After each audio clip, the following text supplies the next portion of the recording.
तो जैसा कि हमने पिछले एपिसोड में देखा था कि गोचंग ने सारी तैयारी कर ली थी, चूफान को पूरी तरीके से फंसा दिया था कि वो ही डिमोनिक सक्सेसर के पीछे की फोर्स है। इसके बाद हम लोग गोचंग की फैमिली के मेन हॉल को देखते हैं जहाँ पे निर्वाणा पाउंड को खोला जा रहा था। निर्वाणा पाउंड एक खास तरह का पाउंड है जहाँ पे उनकी एनर्जी बढ़ा दी जाती है और गोचंग की फैमिली में से सिर्फ 5 जनरेशन के अंदर सिर्फ 5 बच्चों को मौका मिलता है जो वो लोग निर्वाणा पाउंड के अंदर जा सकते हैं। बेशक इन 5 के अंदर लाजवाब टैलेंट होना चाहिए, जिनमें से पहला तो गोचंग है और हमारी दूसरी जियान है और बाकी भी बाद में पता चलेगा कि कौन है साले। खैर इसके बाद निर्वाणा पाउंड का जब दरवाजा खुलता है तो फिर अंदर से लाजवाब खुशबू बाहर निकलती है और वो सभी लोग उस खुशबू को सूंघ के एकदम सुगंधित हो जाते हैं। वहीं पे जियान के मन के अंदर लड्डू फूटने लगते हैं कि अब वो गोचंग को हरा सकती है, तो गोचंग उसे साफ कर देता है कि ज्यादा सोच रही हो। इस पे जियान उसे पूछती है कि तुम्हें कैसे पता चला कि मैं क्या सोच रही हूँ, क्या तुमने माइंड रीडिंग टेक्निक सीखी है। इस पे गोचंग कहता है कि ऐसी कोई टेक्निक नहीं है, तुम्हारा दिमाग चावल के दाने जितना है और मुझे अच्छे से पता है कि तुम क्या सोच रही हो। खैर इसके बाद वो सभी लोग निर्वाणा पाउंड के अंदर कूद जाते हैं और उसके मजे लेने लगते हैं। वहीं पे वो दोनों एल्डर जियान और गोचंग को लेके बात कर रहे थे।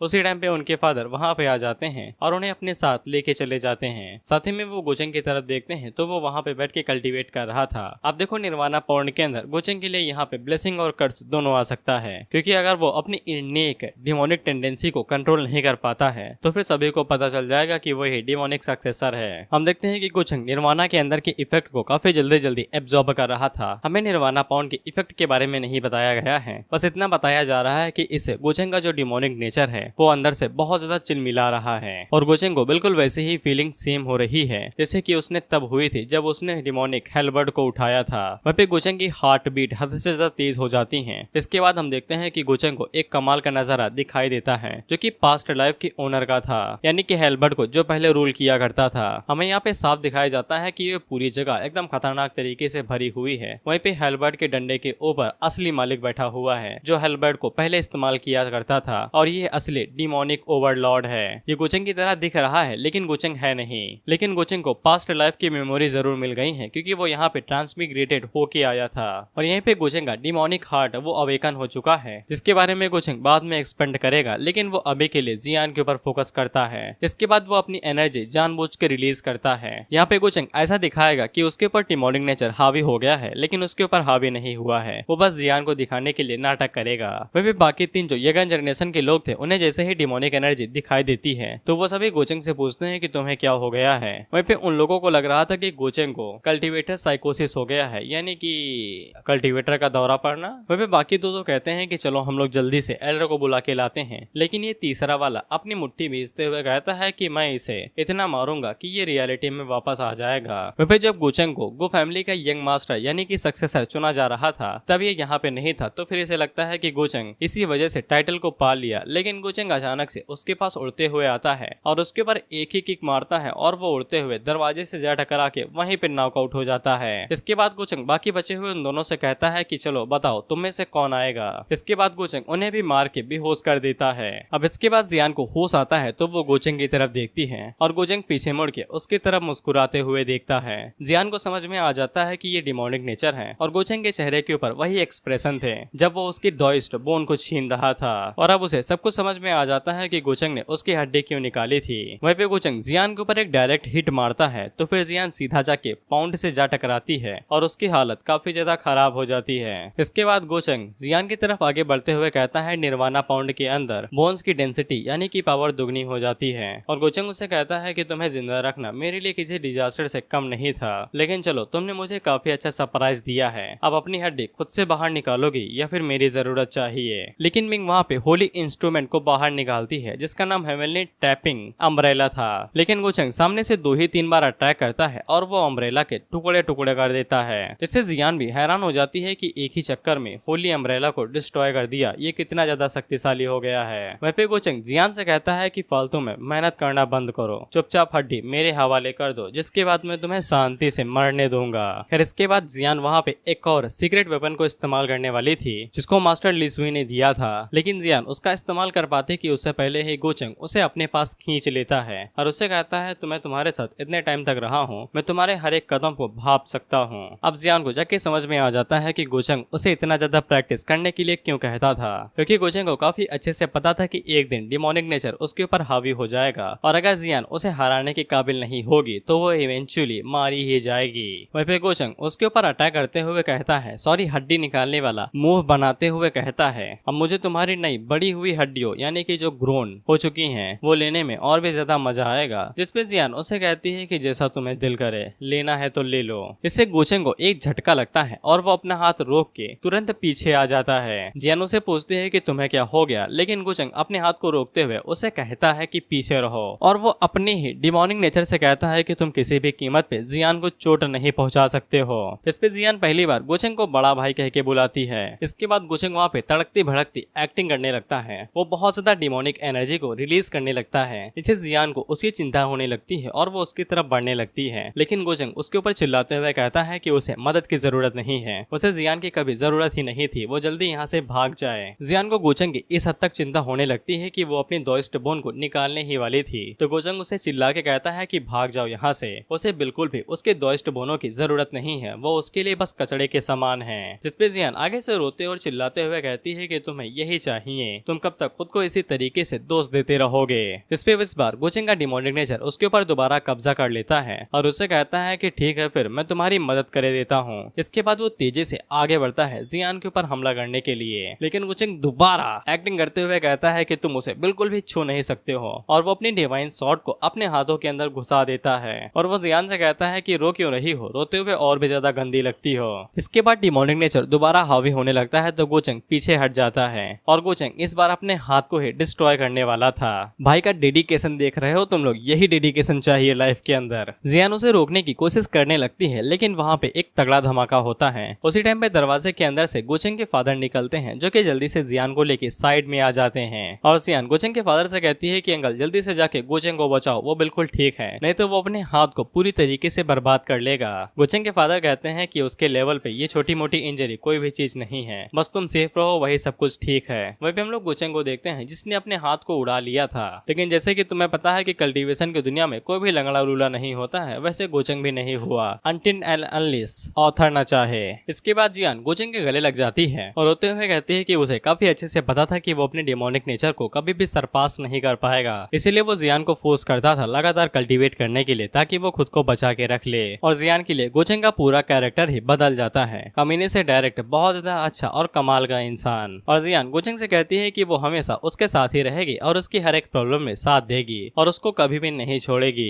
वेपे सिस्टम गोचेंग को बताता है कि उसे जियान की तरफ से बहुत ज्यादा फेवर और बहुत ज्यादा एक्स्ट्रा अफेक्शन यानी कि लगाव मिला है और उसकी वैल्यू काफी ज्यादा बढ़ गई है। इसके बाद हम लोग कुछ घंटों बाद का सीन देखते हैं जहाँ पे गोचेंग पूरी तरीके से ठीक हो गया था और वो साथी में अपने फादर से कहता है कि उन्हें चिंता करने की जरूरत नहीं है, अब से उसका डिमोनिक हार्ट उसके कब्जे के अंदर ही रहेगा और ऐसी दिक्कत दोबारा नहीं होगी। इस पे गोचेंग के फादर कहते हैं कि चलो ये तो अच्छी बात है, लेकिन ये कपड़े तुम्हारे ऊपर सूट कर रहे हैं, जियान ने काफी ज्यादा पैसे खर्चे किए हैं ये तुम्हारे लिए खरीदने के लिए। इस पे गोचेंग आगे से कहता है कि हाँ उस बेवकूफ लिए काफी ज्यादा मुश्किल काम रहा होगा अपने पैसों से मेरे लिए कपड़े खरीदना। फिर गोचेंग के फादर उससे कहते हैं कि अब तुम जियान को सारी चीजें अच्छे से समझा देना। इस पे गोचेंग कहता है कि नहीं, वो अपने हिसाब से चीजें करेगा और वो अपने मन के अंदर सोचता है कि साला जब तुम ऑस्कर जीतने वाली एक्टिंग करो तो फिर तुम्हें थोड़ा बहुत तो नाटक करना ही चाहिए। और गोचेंग की एक्टिंग के लिए ऑस्कर अवार्ड गोचेंग को ही जाता है। खैर इसके बाद हम लोग गोचेंग को देखते हैं जिसके पास सिस्टर यानजी थी और वो गोचेंग को बताती है कि जियान के पेरेंट्स किसी दूसरी दुनिया के अंदर ट्रैप्ड हैं और उन्होंने पहले ही वहाँ पे कई सारे सबोर्डिनेट्स को भेज दिया था उन्हें सीक्रेटली प्रोटेक्ट करने के लिए, लेकिन उन्हें इस बारे में पता चल चुका है। दरअसल गोचेंग का यही प्लान था कि वो ये चाहता था कि उन लोगों को ये पता चले कि गोचेंग हमेशा से ही उन्हें बचाने के लिए काफी ज्यादा मेहनत करते हुए आ रहा था, वो भी चुपके से। जिसपे यानजी गोचेंग से पूछती है कि अगर उसे इतनी ही चिंता है तो फिर वो ये सब कुछ दिखावा क्यों कर रहा है। इस पे गोचेंग बताता है कि आप ये नहीं समझेंगी, गोचेंग फैमिली के अंदर ये सब कुछ इस तरह से ओपनली करना ऐसा ही दिखाएगा कि जैसे मैं कोई फायदा उठाना चाहता हूँ और ये काम मैं अपने दिल से और जेन्युइनली नहीं कर रहा हूँ। खैर इसके बाद सिस्टर यानजी गोचेंग को एक और चिंता की बात बताती है कि जो वैंग जी है वो हर एक मोहल्ले और गली में ये गुण गाते हुए फिर रही है कि गोचेंग काफी ज्यादा शक्तिशाली है और वो उसी के लेवल के बराबर का है और अगर उन दोनों का कभी मुकाबला होता है तो फिर शायद वो पहला मैच हार जाएगी और दूसरा जीत जाएगी। जिसपे गोचेंग का सर दर्द होने लगता है और उसे वैंग के ऊपर काफी ज्यादा गुस्सा आता है क्योंकि इस तरह से तारीफ करने से उसकी जो रेप्यूटेशन है वो काफी ज्यादा बढ़ जाएगी और उसके जो बलि के बकरे होंगे वो गोचेंग की पावर की वजह से उसे दूर दूर रहेंगे। और वो कसम खा लेता है कि उसे जब भी मौका मिलेगा तो वो वैंग को मजा चखा के ही रहेगा। वह भी सिस्टर यानजी स्केप गोट से काफी हैरान होती है, यानी कि बलि का बकरा।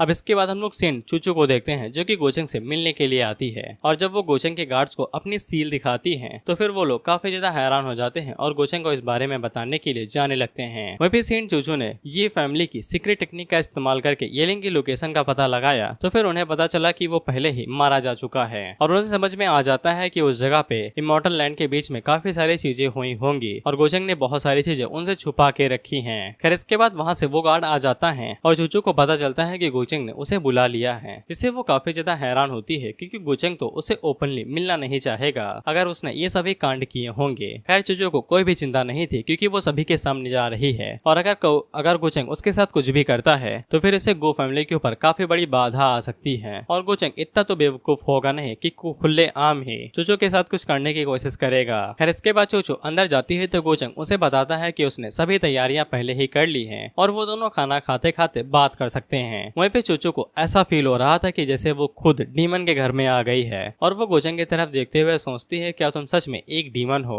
वहीं पे गोचेंग चूचू से पूछता है क्या मैं जान सकता हूँ कि तुम इस ना चीज से मिलने के लिए क्यों आई हो। खैर इसके बाद चूचू आगे बढ़ती है और गोचेंग को ग्रेड करती है। गोचेंग काफी हैरान होता है क्योंकि वो यहाँ पे अपना वो गोचेंग से पूछती है कि हर किसी को तो यही लगता है कि वो गायब हो चुका है और उसी ने ये बात सभी को बताई थी तो फिर वो अब ये क्यों कह रहा है कि वो मारा जा चुका है। जिसपे गोचेंग आगे से हंसते हुए कहता है कि कोई ना अभी समझ में नहीं आया है लेकिन कुछ ही देर में तुम्हें समझ में आ जाएगा, पहले चाय पी लो। खैर इसके बाद चूचू चाय पीना शुरू ही कर रही थी कि उसी टाइम पे उसे पता चलता है कि उसकी ट्रैकिंग स्किल सक्सेसफुल हो चुकी है और वो अपने मन के अंदर सोचती है कि पता नहीं इसका क्या रिश्ता होगा डिमोनिक सक्सेसर के साथ। वहीं पे गोचेंग सिस्टर चूचू से कहता है कि तुम्हें क्या हुआ, तुम पी क्यों नहीं रही हो वाइन को, क्या तुम्हें लगता है कि मैंने उसके अंदर जहर मिलाया होगा। और अब जाके चूचू को पता चलता है कि गोचेंग असल में है क्या। चूचू को पता चलता है कि गोचेंग ने अनगिनत टैलेंटेड फिजिक्स को डिवॉवर कर लिया है और गोचेंग ही असल में डिमोनिक सक्सेसर है। यहाँ तक कि चूचू ये भी नहीं बता सकती है कि गोचेंग अभी किस लेवल पे है और वो कितना ज्यादा शक्तिशाली है और उसके सामने जो नजारा और ऑरा है उसको महसूस करते ही चूचू कांपने लगती है। इसके बाद उसके हाथों से मग गिर जाता है। गोचेंग उसे कहता है क्या हुआ, मैं तो बस मजाक कर रहा था, तुम डर गई क्या। जिसपे चूचू आगे से कहती है कि कोई नहीं, उसे बस उसके बारे में चिंता हो रही थी। इसके बाद चूचू ये बहाना करते हुए वहाँ से जाने लगती है कि उसे बस येलिंग के बारे में जानना था कि वो मरा है या नहीं, क्योंकि अब वो मर चुका है तो वो यहाँ से जा रही है। और वो जाते हुए अपने मन के अंदर सोचती है कि उसे कोई ना कोई तरीका ढूंढना ही पड़ेगा ताकि वो गोचेंग को एक्सपोज कर सके और सभी को बता सके कि उसका असली रूप कौन है। उसी टाइम पे गोचेंग उसे कहता है कि आई हो तो फिर तुम्हें जाना नहीं चाहिए। इसके बाद गोचेंग अपने हाथों की मदद से डिमोनिक हाथों की मदद से उसे पकड़ लेता है। चूचू उसे कहती है कि वो ह्यूमैनिटी की एक सेंट है, वो उसके साथ क्या करने के बारे में सोच रहा है, लेकिन गोचेंग उसका मुंह बंद पकड़ता है और उसे डायरेक्ट अपनी दुनिया के अंदर खींच ले जाता है। और गोचेंग उसे ताना मारते हुए कहता है बेचारी खुद यहाँ पे आई और अपने आप को मेरे हवाले कर गई, लेकिन तुम्हारी एक्टिंग बहुत ज्यादा गंदी थी, यहाँ तक कि मेरी कम दिमाग वाली बहन भी तुम्हारे झांसे में नहीं आएगी। खैर इसके बाद गोचेंग यांजी से पूछता है क्या तुमने मैनेज कर लिया, उसका भेष बदल लिया तुमने। खैर इसके बाद हम लोग देखते हैं कि सिस्टर यांजी ने हूबहू खुद को चूचू के रूप में ही ढाल लिया था, यानी कि उनका भेष ले लिया था। और गोचेंग ने यांजी को एक सीक्रेट टेक्निक दिखाई थी जिसकी मदद से अगर वो किसी को भी थोड़े टाइम के लिए एब्जॉर्ब करती है तो फिर वो उस बंदे का भेष ले सकती है। जितनी देर में चूचू यहाँ पे बैठी हुई थी उतनी देर तक सिस्टर यांजी उसके बारे में ही देख रही थी और जान रही थी और उन्होंने उसका रूप ले लिया जो कि काफी कम टाइम था। वहीं पे गोचेंग सिस्टर यांजी से कहता है कि अब से वो ह्यूमैनिटी पैलेस की नई सक्सेसर बनेंगी, लेकिन सिस्टर यांजी को चिंता हो रही थी क्या वो लोग उन्हें सच में धोखा दे पाएंगे क्योंकि चूचू के कपड़े काफी ज्यादा कमाल और हाई क्वालिटी के थे। सिस्टर यांजी ने उन्हें भी ट्रांसफॉर्म करने की कोशिश की लेकिन वो नाकामयाब होती रही। खैर गोचेंग सिस्टर यांजी से कहता है कि उसे कपड़ों के बारे में चिंता करने की जरूरत नहीं है, लेकिन उसे इस बात के ऊपर ध्यान रखना है कि वो जहाँ पे भी जाए उसे हर किसी की अटेंशन अपनी तरफ खींचनी पड़ेगी। और ऊपर से उसका चेहरा काफी ज्यादा जेंटल और काइंड पर्सन की तरह है, इसीलिए वो यहाँ पे चूचू की जो शार्पनेस है और जो चालाकी है उसको अवॉइड कर रही है, जिससे शायद से लोग उसे पकड़ सकते हैं। इसीलिए उसे अपने चेहरों के ऊपर, अपने चेहरे के एक्सप्रेशन के ऊपर काफी अच्छे से कंट्रोल रखना पड़ेगा। और रही बात कपड़ों की तो गोचेंग उन्हें ले आएगा। इसके बाद हम लोग देखते हैं कि इनर वर्ल्ड के अंदर चूचू अभी भी उसके इनर वर्ल्ड को तोड़ के वहां से भागने की कोशिश कर रही थी और ये यहाँ पे एक ताकतवर वेपन का इस्तेमाल कर रही थी, लेकिन इसके बावजूद वो इनर वर्ल्ड को तोड़ नहीं पा रही थी। वहीं पे चूचू को अपने मन के अंदर समझ में आ जाता है कि गोचेंग यहाँ पे उसे मार नहीं सकता है, इसलिए उसने चूचू को यहाँ पे बंद कर दिया है और उसकी गो फैमिली को भी उसकी असलियत के बारे में नहीं पता है और सच में उन्हें नहीं पता है। उन्हें बस ऐसा लगता है कि गोचेंग के पास डिमोनिक नेचर है जिससे वो थोड़ा सा बिगड़ सकता है, लेकिन उन्हें ये नहीं पता है कि उनका बेटा निस्संदेह कमीना है। वहीं पे गोचंग चूचू के पीछे आता है और उसे कहता है कि तुम सच में काफी ज्यादा शातिर हो, तुमने ये सब कुछ पता लगाने में कामयाब हो गई। वहीं पे गोचंग चूचू से कहता है कि ज्यादा एनर्जी और टाइम वेस्ट ना करो, जब तक मैं अलाउ ना करूँ तुम यहाँ से जा नहीं सकती हो। लेकिन चूचू गोचंग को देखते ही उसके ऊपर अपनी सुप्रीम वेपन से अटैक कर देती है और उसे कहती है कि अगर मैं यहाँ से जा नहीं सकती हूँ तो तुम्हें मार के चली जाऊंगी। लेकिन क्योंकि गोचंग यहाँ पे अभी बाहुबली था तो वो आसानी के साथ एक छोटी सी शॉट की मदद से ही उसके सुप्रीम वेपन को तोड़ के रख देता है। चूचू को समझ में आ जाता है कि गोचंग उसके हेवनली वेपन को तोड़ने वाला है, बस मिस्टिक आर्ट ऑफ रिकार्नेशन की मदद से, और कुछ ही देर में उसका डिमोनिक वेपन पूरी तरीके से टूट के बिखर जाता है और चूचू चोट खा के पीछे जाके गिरती है। वहीं पे चूचू को पता लगता है कि गोचंग असल में सेक्रेट रियलम के भी ऊपर है और उसने अपनी एबिलिटीज को काफी अच्छे से छुपा के रखा है। गोचंग उससे कहता है कि अगर पावर के बीच में हमारा अंदर तुम जानती हो तो फिर चुपचाप शांत बैठ जाओ और मुझे तुम्हारे ऊपर स्लीप मार्क लगाने दो, जिससे तुम्हें ज्यादा कुछ सहने की जरूरत नहीं है। जिसपे चूचू आगे से कहती है कि वो ह्यूमैनिटी पैलेस की सक्सेसर है, उसकी हिम्मत कैसे हुई उसे कंट्रोल करने की, और वो आगे से बीच वाली आग से कुछ तो बाहर निकालती है जिससे वो गोचंग के ऊपर अटैक करती है और उसे कहती है कि भले ही वो यहाँ पे मारी जाए लेकिन उसे कभी भी वो नहीं करने देगी जो वो चाहता है। जिसपे गोचंग भी आगे से हेलबर्ट को बाहर निकालता है और उसे कहता है कि चलो तुम्हारा गेम बजा ही देते हैं। इसके बाद वो हेलबर्ट की मदद से सामने की तरफ एक ही स्लैश मारता है जिससे चूचू का जो मिराज वर्ल्ड था वो पूरी तरीके से डिस्ट्रॉय हो जाता है, साथ ही में उसकी आंख के बीच से भी खून निकलता है। खैर इसके बाद गोचंग अपनी स्पिरिचुअल चेन के इस्तेमाल से उसे पकड़ के बांध लेता है और गोचंग उसे कहता है कि तुम अभी मेरे इनर रियलम के अंदर हो, अगर तुम मरना भी चाहो तो फिर तुम नहीं मर सकती हो, तुम्हें मेरी जरूरत पड़ेगी। और गोचंग उसे कहता है कि तुम मुझे ह्यूमैनिटी पैलेस की कमान दे क्यों नहीं देती हो। इस पे चूचू आगे से साफ मना करती है कि वो उसे कभी भी दूसरे लोगों को चोट पहुंचाने नहीं देगी और वो गोचंग से कहती है कि मुझे मार दो।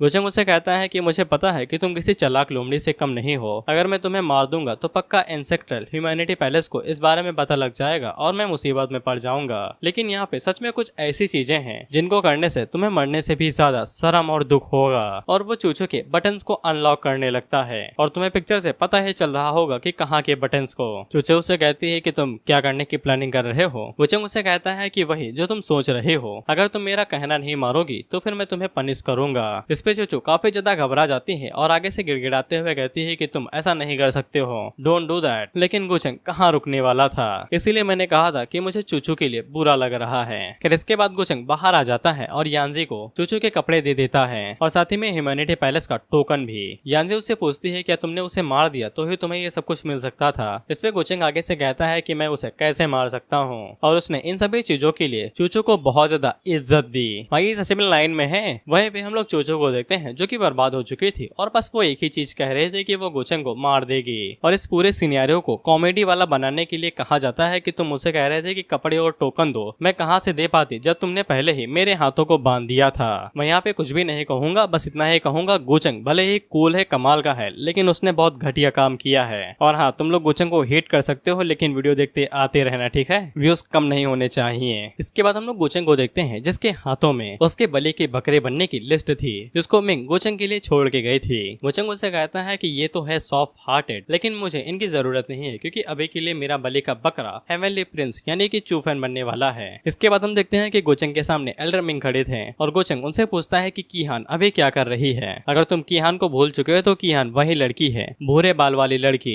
जिसको गोचंग नीचे से ऊपर लेके आया था। एल्डर मिंग गोचंग को बताते हैं कि कीहान काफी अच्छा काम कर रही है और उसकी स्किल काफी ज्यादा अच्छी है। गोचंग कहता है कि चलो, उसने मेरी उम्मीदों को खाली नहीं जाने दिया। साथ ही में एल्डर मिंग कीहान के लिए कुछ कहना चाहते थे तो फिर गोचंग उनसे कहता है कि अगर आपको कुछ कहना है तो फिर कह सकते हैं, जो भी मेरे साथ हैं, मैं नहीं चाहता है कि वो लोग मेरी वजह से अपने आप को रोकें। तो फिर एल्डर मिंग गोचंग से कहते हैं कि कीहान गोचंग से काफी ज्यादा अटैच्ड है, इसीलिए वो अक्सर उनसे पूछा करती है कि कब गोचंग उससे आके मिलेगा। और अगर तुम सोच ले हो कि एल्डर मिंग कीहान का पक्ष क्यों ले रहे हैं तो एल्डर मिंग कीहान के ही एंसेक्टर हैं, बेशक वो कुछ नहीं चाहेंगे कि उनके डिसेंडेंट के साथ कुछ भी हो। गोचंग उनसे कहता है कि ठीक है, वो कीहान से मिलने के लिए चला जाएगा, जिससे एल्डर मिंग काफी ज्यादा खुश हो जाते हैं। जिसके बाद हम लोग जियान को देखते हैं जो कि गू फैमिली के बाकी सभी एल्डर से मिलने के लिए जाती है और वो सभी एल्डर उसे ही कहते हैं कि तुम काफी ज्यादा सफर की होगी गोचंग की वजह से। इस पे जियान कहती है कि कोई भी बात नहीं है, वैसे भी कमल कीचड़ के अंदर ही खिलता है। वहीं पे एक एल्डर आगे से कहती है कि अगर गोचंग ना होता तो फिर उसे ये सब कुछ सहना न पड़ता। इस पे जियान गोचंग की साइड लेते हुए कहती है कि वो पहले काफी नादान था, इसीलिए आप उसे माफ क्यों नहीं कर देती हैं। जिसपे वो एल्डर कहती है कि अगर तुम्हें कोई दिक्कत नहीं है तो फिर मुझे भी कोई दिक्कत नहीं है। उसी उसी टाइम पे वहाँ पे एक सर्वेंट आता है जो कि जियान को उसके पेरेंट्स की लोकेशन के बारे में बताता है कि वो लोग सही सलामत हैं लेकिन कहीं लोअर रियलम के अंदर रह रहे हैं, जिससे जियान काफी ज्यादा हैरान होती है। और वो सर्वेंट आगे बताता है कि उन्हें ये न्यूज इनडायरेक्टली मिली है लेकिन जो सोर्स था उसके बारे में अभी तक नहीं पता चला है। वह फिर जियान को समझ में आ जाता है कि अगर सोर्स का पता नहीं चला है तो ये मुसीबत हो सकती है, लेकिन उसे इतना जरूर पता चल जाता है कि इन सभी चीजों के पीछे गोचंग का ही हाथ होगा। और वो भले ही दिखाता नहीं है लेकिन वो सच में जियान की चिंता करता है। इससे वो तीनों एल्डर हैरान होते हैं कि इसे क्या हो गया। पिछले 4 सालों से तो ये गोचंग को भर भर के गालियां दे रही थी, अचानक से ये प्यारा भाई कहाँ से आ गया। खैर इसके बाद जियान वहाँ पे अपने ऑर्डर्स देती है और उन लोगों से कहती है कि कुछ लोगों को नीचे भेजो और उसके पेरेंट्स की लोकेशन के बारे में पता लगाने की कोशिश करो। खैर इसके बाद हम लोग सिस्टर यांजी को देखते हैं जो कि गोचंग की फैमिली के अंदर से बाहर निकलती हैं और इन्होंने अभी सिस्टर चूचू का फेस लिया हुआ है। इसीलिए ह्यूमैनिटी पैलेस की जो एक एल्डर थी वो बाहर निकल के उसे पूछती है क्या उन्हें कुछ पता चला। तो वो आगे से बताती है कि गोचंग के बारे में उनके पास जो भी शक था वो सभी गलत था और गोचंग काफी ज्यादा अच्छा है। जिस पे एल्डर उसे पूछती है तो फिर क्या वो सभी लोग इस बात के ऊपर फोकस कर सकते हैं कि उन्हें एंसेस्ट्रल ह्यूमैनिटी रिकार्नेशन का पता लगाना चाहिए। लेकिन सिस्टर यांजी इसके लिए भी मना कर देती है, ये कहते हुए कि रिकार्नेशन जब भी होगा तो वो खुद ब खुद ही वापस आ जाएंगे, हमें उन्हें परेशान करने की जरूरत नहीं है, नहीं तो इससे ह्यूमैनिटीज एंसेस्टर की परेशानी हो सकती है। जिसके लिए वो एल्डर मान जाती है। फिर इसके बाद हम देखते हैं कि सिस्टर यांजी अपने मन के अंदर सोचती हैं कि उन्होंने कभी सोचा भी नहीं था कि वो किसी ऐसे बंदे को फॉलो करने लगेंगी जो खुद ब खुद ही डिमोनिक टेरर यानी कि डिमोनिक सक्सेसर होगा, जो अपनी आइडेंटिटी को इतनी देर तक छुपाए हुए होगा पूरी दुनिया से। ये दुनिया सच में बहुत ज्यादा अजीबो गरीब है। और सिस्टर यांजी को ये भी पता चल जाता है कि ये शन वही जो पहला बलि का बकरा था वो भी गोचंग के भी प्लान का हिस्सा होगा। लेकिन गोचंग ने अभी तक कभी भी सिस्टर यांजी से कोई भी चीज नहीं छुपा के रखी है और गोचंग हमेशा सिस्टर यांजी को जो भी चीजों की जरूरत रहती है वो उसे प्रोवाइड करता है, कुछ भी। इसीलिए सिस्टर यांजी को कोई भी दिक्कत नहीं है गोचंग को फॉलो करने से और वो आगे से खुश ही होती है। इसके बाद सिस्टर यांजी उस एल्डर से कहती है कि डिमोनिक कल्टीवेटर का जो पीछा था वो अभी तक कम नहीं हुआ है। माउंटेन ऑफ हेवनली किंग्स की तरफ चलते हैं और इसका भी नाम चेंज करके हेवनली एम्परर्स माउंटेन कर दिया गया है। जिसके बाद हम लोग चूफन को देखते हैं और तुम्हें पिछले एपिसोड से पता ही होगा कि इसने कुछ लोगों को भेजा था यूमी के क्लैन के अंदर ताकि वो चूफन के बारे में यानी कि अपनी ही बॉडी के बारे में पता लगा सके। लेकिन गोचंग ने तो पहले ही उसकी बॉडी यानी कि सुवांग को गायब कर दिया था और चूफन को बिल्कुल भी यकीन नहीं होता है कि एक सर्वेंट जो कि घोड़ों को चारा देता था वो गोचंग फैमिली के अंदर अचानक से गायब हो गया और उसे यकीन हो जाता है कि गोचंग इन सभी चीजों के पीछे है। लेकिन उसे अभी भी थोड़ा बहुत यकीन था कि गोचंग को अभी तक उसके सीक्रेट के बारे में पता नहीं होगा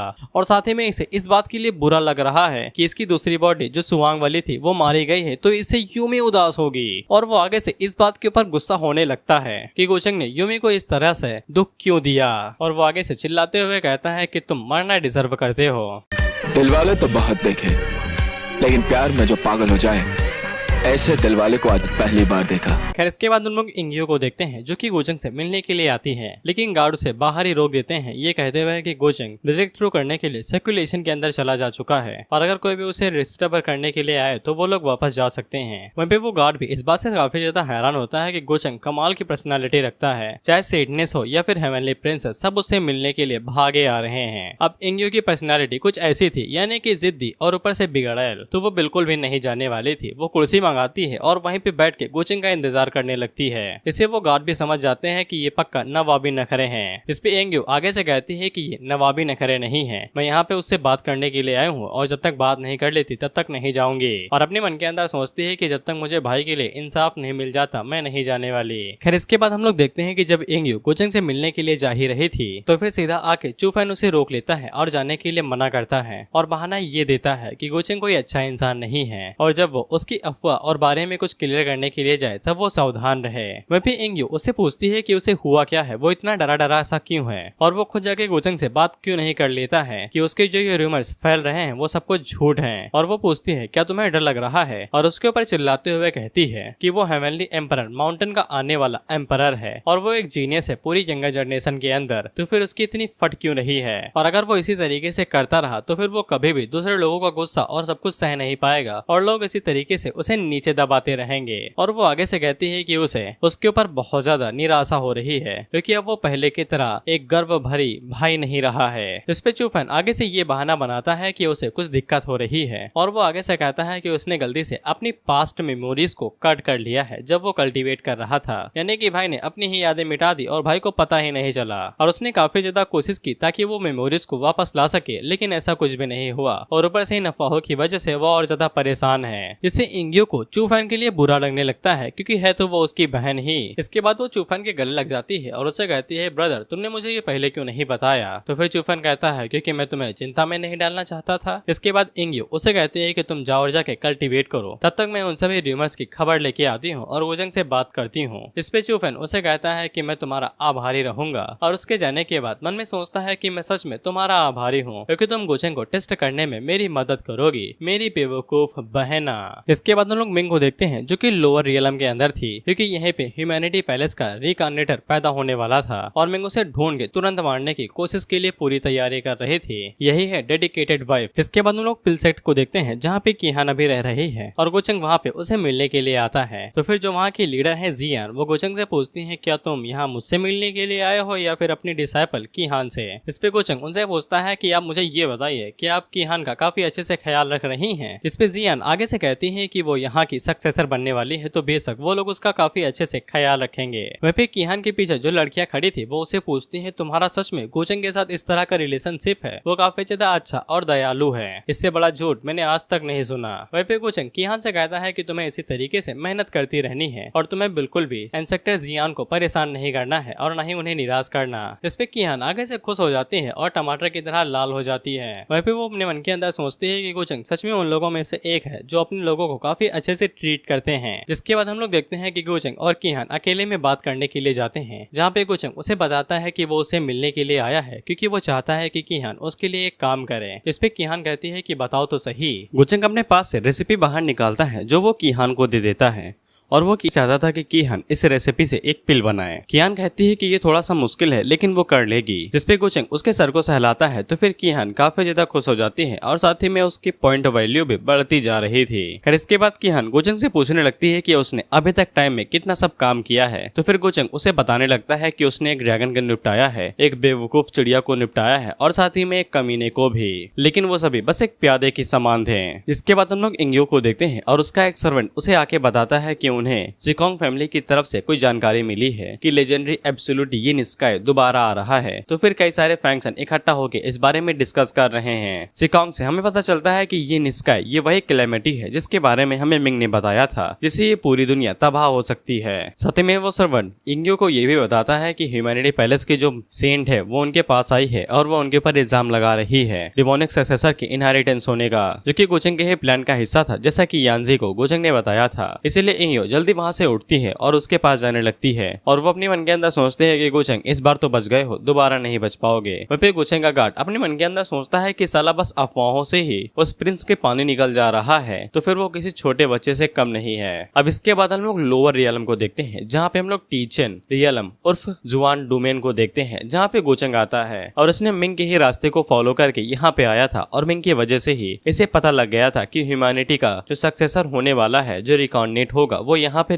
लोअर रियलम के अंदर होगा। गोचेंग जैसे ही वहाँ पे आता है तो नीचे के जो सेक्टर के लोग थे वो भागते हुए उसके पास चले जाते हैं क्योंकि गोचेंग के एनर्जी से उन्हें पता चल चुका था कि कोई अपर रियलम से आया है। वो लोग जैसे ही गोचेंग के पास पहुंचते हैं तो सबसे पहले गोचेंग को रिस्पेक्ट देते हैं और उससे बड़े ही प्यार से पूछते हैं कि वो यहाँ पे किस लिए आया है। गोचेंग उनसे जगह के बारे में पूछता है तो वो लोग जगह के बारे में बताते हैं। तो फिर गोचेंग अपने पास से वही आर्टिफैक्ट बाहर निकालता है जो पंखों वाली लड़की इस्तेमाल किया करती थी और वो उन लोगों से कहता है कि वो सही जगह पे आया है और वो इस रियलम के लोगों को यानी कि डोमेन के लोगों को रिवॉर्ड देना चाहता है। वो सभी लोग उस आर्टिफैक्ट को देख के काफी ज्यादा हैरान हो जाते हैं क्योंकि इन लोगों के लिए ये आर्टिफैक्ट किसी सोने के समुद्र से कम नहीं था। लेकिन गोचेंग ने यहाँ पे एक शर्त रखी थी कि इन लोगों को टियानजिन रियलम के बारे में जानकारी देनी पड़ेगी। तो फिर वो लोग जानकारी देना शुरू करते हैं कि ये टियानजिन रियलम 8 पार्ट के अंदर डिवाइडेड है जिसके अंदर टोटल 8 डोमेन्स आती हैं और वो लोग अभी जुआन डोमेन के अंदर हैं। साथ ही में वो लोग बताते हैं कि उनकी जुआन डोमेन ही काफी ज्यादा शक्तिशाली है। यहाँ पे कई सारे फोरफादर हैं, इंसेक्टर हैं जो कि 20,000 साल से भी पुराने हैं और सबसे ज्यादा शक्तिशाली पावरफुल सेक्ट ताइजू सेक्ट है और जो उनके ताइजू सेक्ट को लीड करता है वो ये बंदा है, जिसपे ताइजू सेक्ट का लीडर आगे से कहता है कि ये बस उसकी खुशकिस्मती है कि उनके इंसेक्टर 80,000 साल पहले अपर रियलम जाने में कामयाब हो गए। वहीं पे गोचेंग इन्हें ही अपना टारगेट बनाता है और वो उनसे कहता है कि उनके इंसेक्टर के साथ उसका पुराना रिश्ता था और एक बार उनके इंसेक्टर ने गोचेंग की मदद की थी, तो फिर वो उनके फेवर को यहाँ पे उन्हें लौटाने के लिए आया है और वो उन लोगों को उस लड़की का आर्टिफैक्ट दे देता है। लेकिन लीडर अपने लहजे को मेंटेन करते हुए वो डिवाइन वेपन को वापस कर देता है और कहता है कि वो इसके लायक नहीं है, जिसपे गोचेंग उसे कहता है कि तुम काफी समझदार और काफी अच्छे हो, तुम्हारे अंदर पोटेंशियल भी है और वो उन लोगों से कहता है कि मुझे अपने सेक्टर लेके चलो। इसी के बाद हम लोग मिंग को देखते हैं और उसका एक सर्वेंट आगे उसे बताता है कि जुआन डोमेन के अंदर कोई इमॉर्टल देखा गया है जो कि अपर रियलम से आया है। अभी मिंग को नहीं पता है कि ये उसके पति ही देव हैं, लेकिन उसे कोई फर्क नहीं पड़ता था क्योंकि वो वहाँ पे अपने काम से आया होगा और वो उनके प्लान के अंदर कोई भी बाधा नहीं डालेगा। वहीं पे मिंग को काफी अच्छे से पता था कि ह्यूमैनिटी पैलेस का जो इंसेक्टर की बॉडी होगी वो पूरी तरीके से चेंज हो जाएगी, लेकिन मिंग ने फैसला कर लिया था कि उसे भले ही आठो डोमेन को इधर के उधर करना पड़ जाए, लेकिन वो बेवशक ह्यूमैनिटी पैलेस के सक्सेसर को ढूंढ के रहेगी। जिसके बाद हम लोग ताइजू सेट को अंदर देखते हैं जहाँ पे गोचेंग को फुल इज्जत मिल रही थी और वो लोग गोचेंग से बड़े प्यार से उसका नाम पूछते हैं, लेकिन गोचेंग हरामी वो नाम नहीं बताता है, बस इतना ही कहता है कि वो बस उनके इंसेक्टर का फेवर उन्हें लौटाने के लिए आया है और वो अपने पास एक स्पेशल टेक्निक बाहर निकालता है जिसका नाम ताइजू क्रिएशन टेक्निक था, जो कि उसने अभी ही बनाई है और वो उन लोगों को टेक्निक देते हुए कहता है कि उनका इंसेक्टर किसी परेशानी की वजह से नीचे नहीं आ सकता है, तो वो यहाँ पे उनके फेवर को लौटाने के लिए आया है और ये उनके इंसेक्टर की ही लेगेसी है। वहीं पे बाहर तुम लोगों ने देखा होगा एक पुतला लगा होगा जो कि इनके इंसेक्टर का नाम था और गोचेंग ने वहीं से नाम कॉपी कर लिया था और उसी की मदद से उन्हें इनके इंसेक्टर का नाम पता चला था। वहीं पे वो लोग जैसे ही उस टेक्निक को चेक करते हैं तो फिर उन्हें पता चलता है कि टेक्निक काफी ज्यादा कमाल की है और वो सभी लोग गोचेंग से कहते हैं कि वो उसके लिए कुछ भी करेंगे। जो गोचेंग मन में सोचता है कि हाँ भाई करना तो पड़ेगा ही, तभी तो टेक्निक दी है ये। खैर इसके बाद गोचेंग चूचू से मिलने के लिए जाता है और वहीं पे चूचू आराम से बैठ के कल्टीवेट कर रही थी। गोचेंग उसे कहता है आंखें खोलो मेरी तरफ देख, लेकिन चूचू मना कर देती है, तो फिर गोचेंग फिर से चेन्स का इस्तेमाल करता है और उसे लटका लेता है। इससे चूचू घबराने लगती है और उससे पूछती है कि तुम क्या करने के बारे में सोच रहे हो। गोचेंग उसे पूछता है कि मुझे ह्यूमैनिटी इंसेक्टर के रिकार्नेशन की लोकेशन के बारे में बताओ, लेकिन चूचू साफ मना कर देती है। गोचेंग उसे कहता है तुम्हें क्या लगता है कि तुम इंसेक्टर ऑफ ह्यूमैनिटी पैलेस के बारे में नहीं बताओगी तो फिर कोई उसे ढूंढ ही नहीं पाएगा। इससे चूचू को समझ में आ जाता है कि गोचेंग को पहले ही पता चल चुका है कि रिकार्नेशन कहाँ पे होने वाला है। गोचेंग उसे बताता है कि यही नहीं, हम लोग पहले ही उस जगह पे आ चुके हैं, लेकिन चूचू गोचेंग को बताती है कि वो भले ही ताकतवर हो, लेकिन इंसेक्टर जो कि रिकार्नेशन होने वाला है वो और भी ज्यादा शक्तिशाली है और वो उसे कभी भी हरा नहीं पाएगा। तो फिर गोचेंग चूचू से कहता है कि अगर मैं उसे हरा नहीं सकता हूँ तो फिर क्या मैं यहाँ पे बैठ के उसके आने का इंतजार करूँ कि कब वो मुझे मारेगा। और गोचेंग चूचू से कहता है कि तुम इतना कोल्ड हार्टेड क्यों हो, क्या तुम इस बात को भूल गई हो कि हम पहले ही एक साथ सो चुके हैं। इस पे चूचू गुस्से में उसके हाथ को काटने की कोशिश करती है, लेकिन गोचेंग पीछे कर लेता है। इसके बाद वो दोबारा आगे करता है तो चूचू दोबारा काटने की कोशिश करती है, लेकिन फेल हो जाती है। इसके बाद वो कई बार काटने की कोशिश करती है, लेकिन गोचेंग हर बार अपने हाथ को बचा लेता है। इसके बाद गोचेंग चूचू के चेहरे को पकड़ के इधर उधर हिलाने लगता है तो चूचू उससे कहती है छोड़ दे। इससे चूचू की रोने वाली शकल हो जाती है। वहीं पे गोचेंग उसे कहता है कि मुझे नहीं पता है कि पता नहीं इंसेक्टर ऑफ ह्यूमैनिटी पैलेस ने तुम्हें ऐसा क्या पिला दिया है कि तुम उसकी खातिर एक गुलाम और टूल बनने के लिए इतना ज्यादा उत्साहित हो। टूल वाली बात से उसे वैंग के बारे में याद आता है कि वो भी इसी तरीके की बात कर रही थी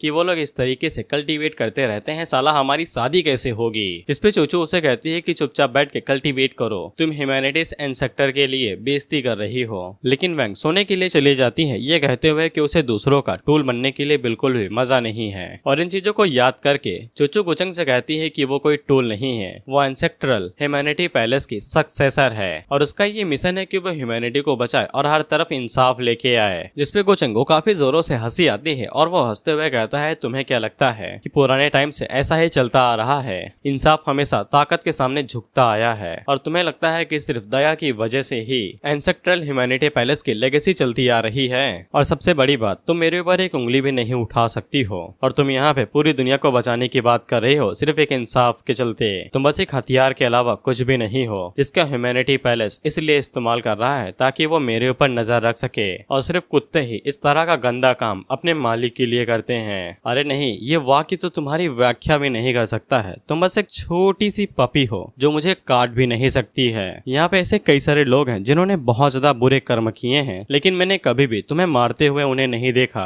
ह्यूमैनिटी पहले सिर्फ अपनी नजर डिमोनिक सक्सेसर के ऊपर ही लगाता है। ये इसलिए नहीं क्योंकि उन्हें जस्टिस और इंसाफ से प्यार है, बल्कि इसलिए क्योंकि वो उनसे ज्यादा शक्तिशाली हो सकते हैं और गोचंग जैसे डिमोनिक सक्सेसर उन्हें राउंड के रख सकते हैं। उनके रास्ते भले ही अलग हो सकते हैं, लेकिन वो एक दूसरे से अलग नहीं है। हालांकि चूचो के ऊपर इसका कोई असर नहीं पड़ता है और वो अभी भी इन सभी को झूठ ही मान रही थी। अब इसके बाद हम लोग जुआन डोमेन को दोबारा देखते हैं। अब यहाँ पे ताइजू सेक्ट ने ये ऐलान कर दिया था कि वो पूरे डोमेन के अंदर बाकी सभी सेक्टों को अपने नीचे झुका लेंगे और जो भी लोग सबमिट नहीं करेंगे उन्हें मार दिया जाएगा। इसीलिए हर तरफ अफरा तफरी का माहौल था और कई सारे सेक्ट लड़ने के बारे में सोच रहे थे। उन्हीं के बीच में हम लोग एक ऐसे बंदे को देखते हैं जिसे काफी अच्छे से पता था कि वो लोग कभी भी एक इमॉर्टल के खिलाफ जीत नहीं सकते हैं, क्योंकि ताइजू सेक्ट के पास अभी अपर रियलम से एक इमॉर्टल है और वो अपने मन के अंदर सोचता है कि ताइजू सेक्ट अभी कई सारे डिसाइपल्स को रिक्रूट कर रहा है जिनके पास टैलेंट हो और पोटेंशियल हो। इसलिए ये बंदा फैसला करता है कि वो यहाँ पे जाके उनके सेक्ट को ज्वाइन कर सकता है, क्योंकि यहाँ पे रहने से उसे सिर्फ मौत ही मिलेगी। खैर इसके बाद ये बंदा भागते हुए सीधा गोचंग के पास जाता है और अपने आप को सबमिट कर देता है, ये बताते हुए कि वो अभी डिवाइन फॉरेस्ट सेक्रेड लैंड का सबसे शक्तिशाली और कमाल का जीनियस है। हालांकि गोचंग उसकी वैल्यू देखता है और उसे कहता है कि तुम जीनियस हो लेकिन उनसे ज्यादा अच्छे नहीं हो, तुम्हारे अंदर वो क्वालिटी नहीं है जो मुझे चाहिए। जिसपे वो बंदा आगे से कहता है कि इसका क्या मतलब है कि मैं बाकियों जितना अच्छा नहीं हूँ। जिसपे गोचंग उसे बताता है कि तुम्हारी Fortune value humanity and sector की वैल्यू से बहुत ज्यादा कम है और अगर मैं तुम जैसे लोअर रियलम बंदे को चुन लेता हूँ और उसे अपर रियलम के अंदर लेके जाता हूँ तो ये किसी भी काम का नहीं रहेगा, तुम मेरे किसी काम के नहीं हो, तो फिर मैं ये खुद से क्यों नहीं कर लेता हूँ। खैर इसके बाद अब इस बंदे का क्या होगा मुझे नहीं पता है। अब हम लोग टाइचेन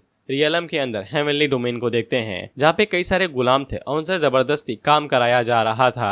वहीं पे हम लोग कुछ लोगों को देखते हैं जो इन्हें पकड़ के लाते हैं और इन्हें गुलाम बना लेते हैं। वहीं पे ये जो हरे बालों वाला बंदा था जो कि जोकर की तरह है, यही कई सारे स्लेव्स को पकड़ के लाता है और इन लोगों से कहता है जो कि दो हैं कि सेक्टर लीडर को मेरे योगदान के बारे में बता देना। जिसपे वो दोनों कहते हैं कि बिल्कुल, उनका जियानलून सेक्रेड लैंड इसको कभी भी नहीं भूलेगा। खैर में इसका नाम ग्रीन घोस्ट बताया जाता है और उनकी बातों से हमें पता चलता है कि ग्रीन घोस्ट और इनका जियानलून सेक्ट एक साथ काम कर रहे हैं ताकि ये दोनों ही एक साथ अपर रियलम के अंदर जा सकें और इनका यही मकसद है। जिसपे ग्रीन घोस्ट आगे से कहता है कि अगर वो इसी तरीके से एक साथ काम करते रहें तो फिर वो लोग पूरे सेक्ट को भी अपर रियलम के अंदर ले जा सकते हैं। और ग्रीन घोस्ट आगे से कहता है कि अगर भगवान भी चाहे तो भी वो हमें ऊपर जाने से नहीं रोक सकता है, तो फिर हमें कहना क्यों मारना चाहिए। अगर हम इमॉर्टल से मिलते हैं तो उन्हें मार देंगे, अगर हम डीमन से मिलते हैं तो हम उन्हें मार देंगे, जो कोई भी हमारे रास्ते के बीच में आएगा हम उसे मार देंगे जब तक वो हम लोग अपना डिवाइन पाथ पूरा नहीं कर लेते हैं। उसी टाइम पे ग्रीन घोस्ट की नजर उसके गुलाम के ऊपर पड़ती है जिसके बाल सफेद थे। इसकी बातों से हमें पता चलता है कि ग्रीन घोस्ट की नजर जब उसके विलेज के ऊपर पड़ी थी तब उसे पता चला था कि इसकी फिजिक और इसकी कंडीशन काफी ज्यादा अच्छी थी और ये बाकियों के मुकाबले में काफी ज्यादा शक्तिशाली था। इसीलिए ग्रीन घोस्ट को लगा था कि ये एक जीनियस है, लेकिन बाद में पता चला कि ये पूरी तरीके से कचड़ा है। इसके ऊपर एक खास तरह का कर्स्ट लगा हुआ था, यानी कि श्राप, डिवाइन बर्नर बॉडी। इसीलिए वो लोग उसे चाहे जितना भी रिसोर्स दें वो कभी भी कल्टीवेट नहीं कर पाएगा।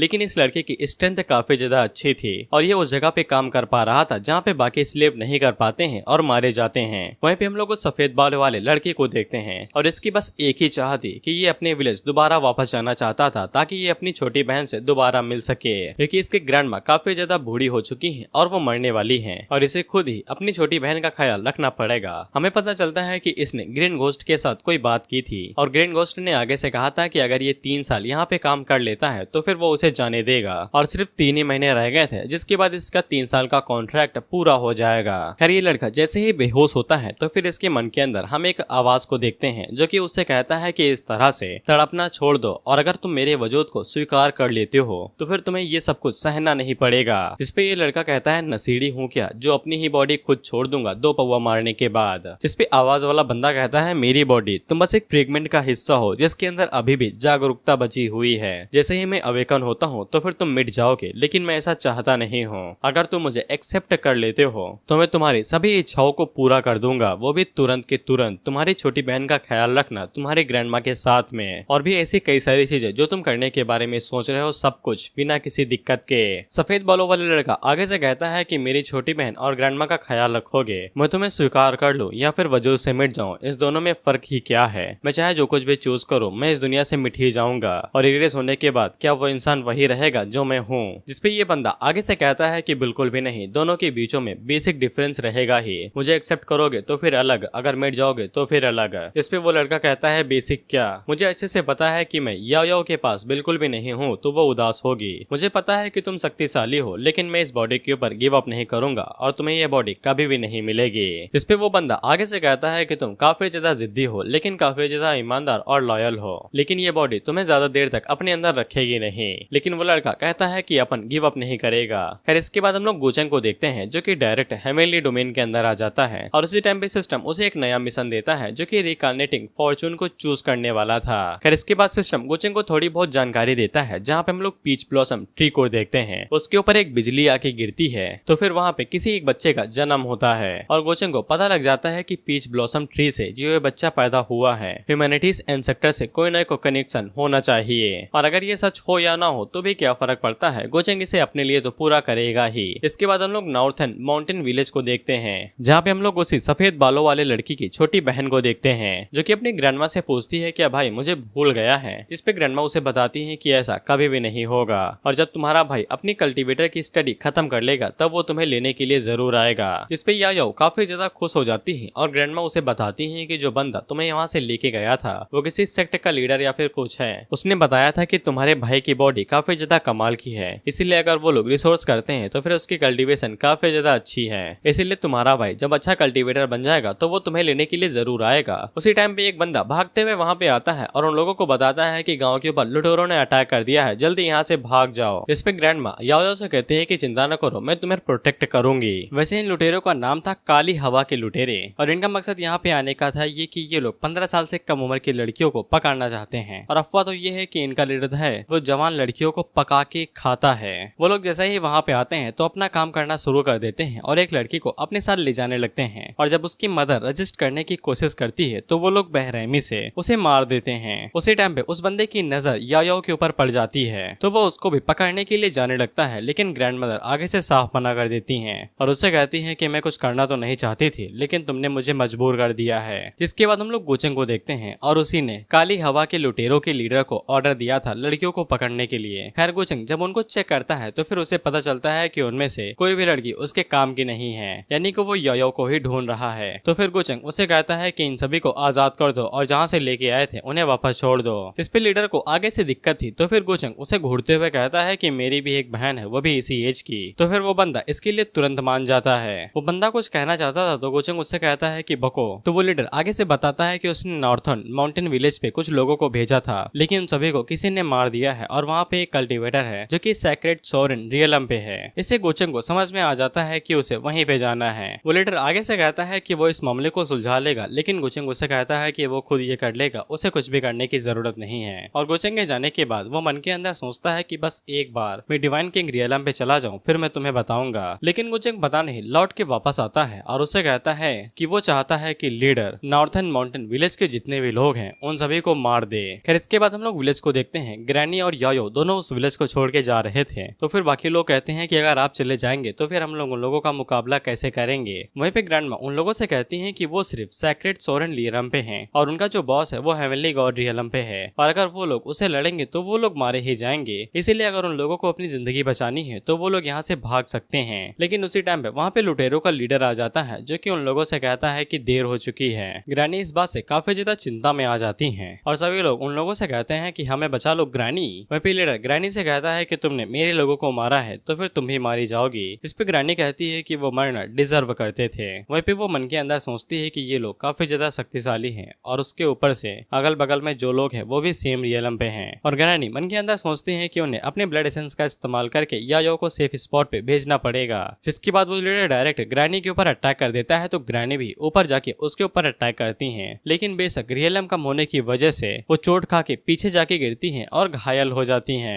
ग्रैनी जल्दी से याओ से कहती है कि उसे यहाँ से भागना पड़ेगा, वो लोग कभी भी उसके खिलाफ जीत नहीं सकते हैं। लेकिन उसी टाइम पे लीडर अपनी स्पेशल स्किल का इस्तेमाल करते हुए सामने की तरफ बादल का बना हुआ हाथ भेजता है जो कि उन सभी लोगों को एक झटके के अंदर कुचल के मारने वाला था। लेकिन याओ वहाँ पे हिम्मत को इकट्ठा करके सामने आ जाती है और खड़ी होकर कहती है कि वो लोग कभी भी उन लोगों को चोट नहीं पहुंचा सकते हैं। जिसपे लीडर आगे से कहता है कि तुम सभी लोग मेरा कुछ भी उखाड़ नहीं सकते हो। तुमने मेरे भाइयों को मारा तो फिर तुम सभी लोग भी मारे जाओगे। लेकिन उसी टाइम पे कहानी में ट्विस्ट आता है। गुचेंग तुरंत यायो के पास आता है और उसे कहता है कि तुम इस तरीके से कैसे एक छोटी बच्ची से बात कर सकते हो। और गुचेंग यायो से कहता है कि चलो मैं तुम्हारी मदद कर देता हूँ इस मुसीबत से बाहर निकलने में। यायो उसे पूछती है क्या तुम कोई फरिश्ता हो या फिर फेरी हो। गुचेंग आगे से कहता है फेरी, मैंने तो इस बारे में कभी भी नहीं सुना। खैर इसके बाद गुचेंग वहाँ पे एक तगड़ा धमाका करता है और वो लीडर काफी ज्यादा हैरान हो जाता है कि साला मारने का ऑर्डर देने के बाद यहाँ पे क्या कर रहा है। लेकिन वो कुछ कह पाता कि इससे पहले ही उसकी पूरी बॉडी एक जगह पे जाम हो जाती है। वहीं गुचेंग यायो से कहता है कि तुम काफी ज्यादा अच्छी हो, तुम्हारा कल्टीवेशन टैलेंट भी काफी ज्यादा रेयर है। अच्छा हुआ कि तुमको किसी ने नहीं ढूंढा, ये मेरे लिए काफी ज्यादा फायदे की बात है। वहीं गुचेंग यायो से पूछता है क्या तुम मेरी डिसाइपल बनना चाहोगी। जिसपे यायो गुचेंग से कहती है ब्रदर फेरी, तुम मुझे डिसाइपल की तरह चुनना चाहते हो, लेकिन ये लोग कहते हैं कि मैं एक नॉर्मल इंसान हूँ जो कल्टीवेट नहीं कर सकती है। जिसपे गुचेंग कहता है कि ये कोई बड़ी बात नहीं है, उनके रेगुलर आइसेस हैं, वो कभी भी तुम्हारे टैलेंट को देख नहीं पाएंगे, तुम कितना सुनहरा जेम हो। जिससे यायो खुश हो जाती है और गुचेंग से पूछती है झूठ तो नहीं बोल रहे। जिसपे गुचेंग कहता है नहीं नहीं, मैं झूठ क्यों को बोलूंगा।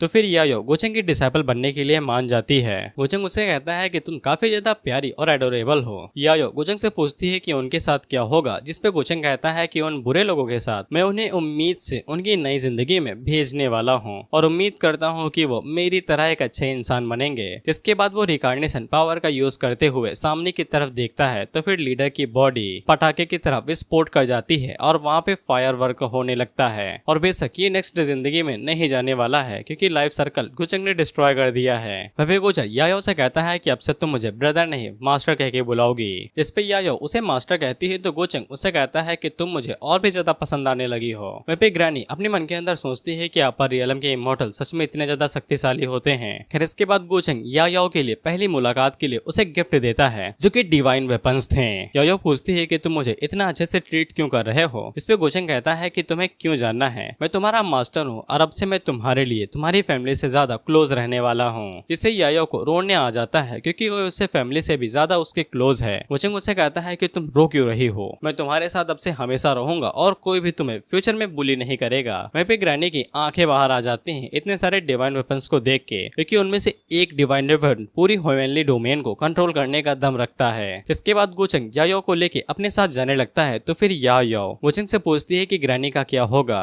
जिसपे गुचेंग कहता है कि मैंने उनके हिलने की एबिलिटी को नहीं हटाया है, अगर वो चाहे तो हमारे साथ आ सकती हैं। वहीं पे हम लोग लीडर के बचे कुछ चेलों को देखते हैं जो कि जान बचा के भाग निकले थे। अब इनका वही नॉर्मल सा ही प्लान था कि ये लोगों को इकट्ठा करेंगे और गुचेंग को मार देंगे। लेकिन तभी सामने से गुचेंग की पपेट बाहर निकलती है जो कि उन लोगों से कहती है कि भागने की कोशिश कर रहे हो लेकिन लेट हो गए हो। फिर इसके बाद हम लोग देखते हैं कि गुचेंग, ग्रैनी और यायो एक साथ जा रहे थे कहीं पे। वहीं पे ग्रैनी गुचेंग से पूछती है कि ये काफी ज्यादा खुशी की बात है कि गुचेंग ने यायो को अडॉप्ट कर लिया है अपनी डिसाइपल के तौर पे, नहीं तो वो काफी ज्यादा मुसीबतों को सहती रहती।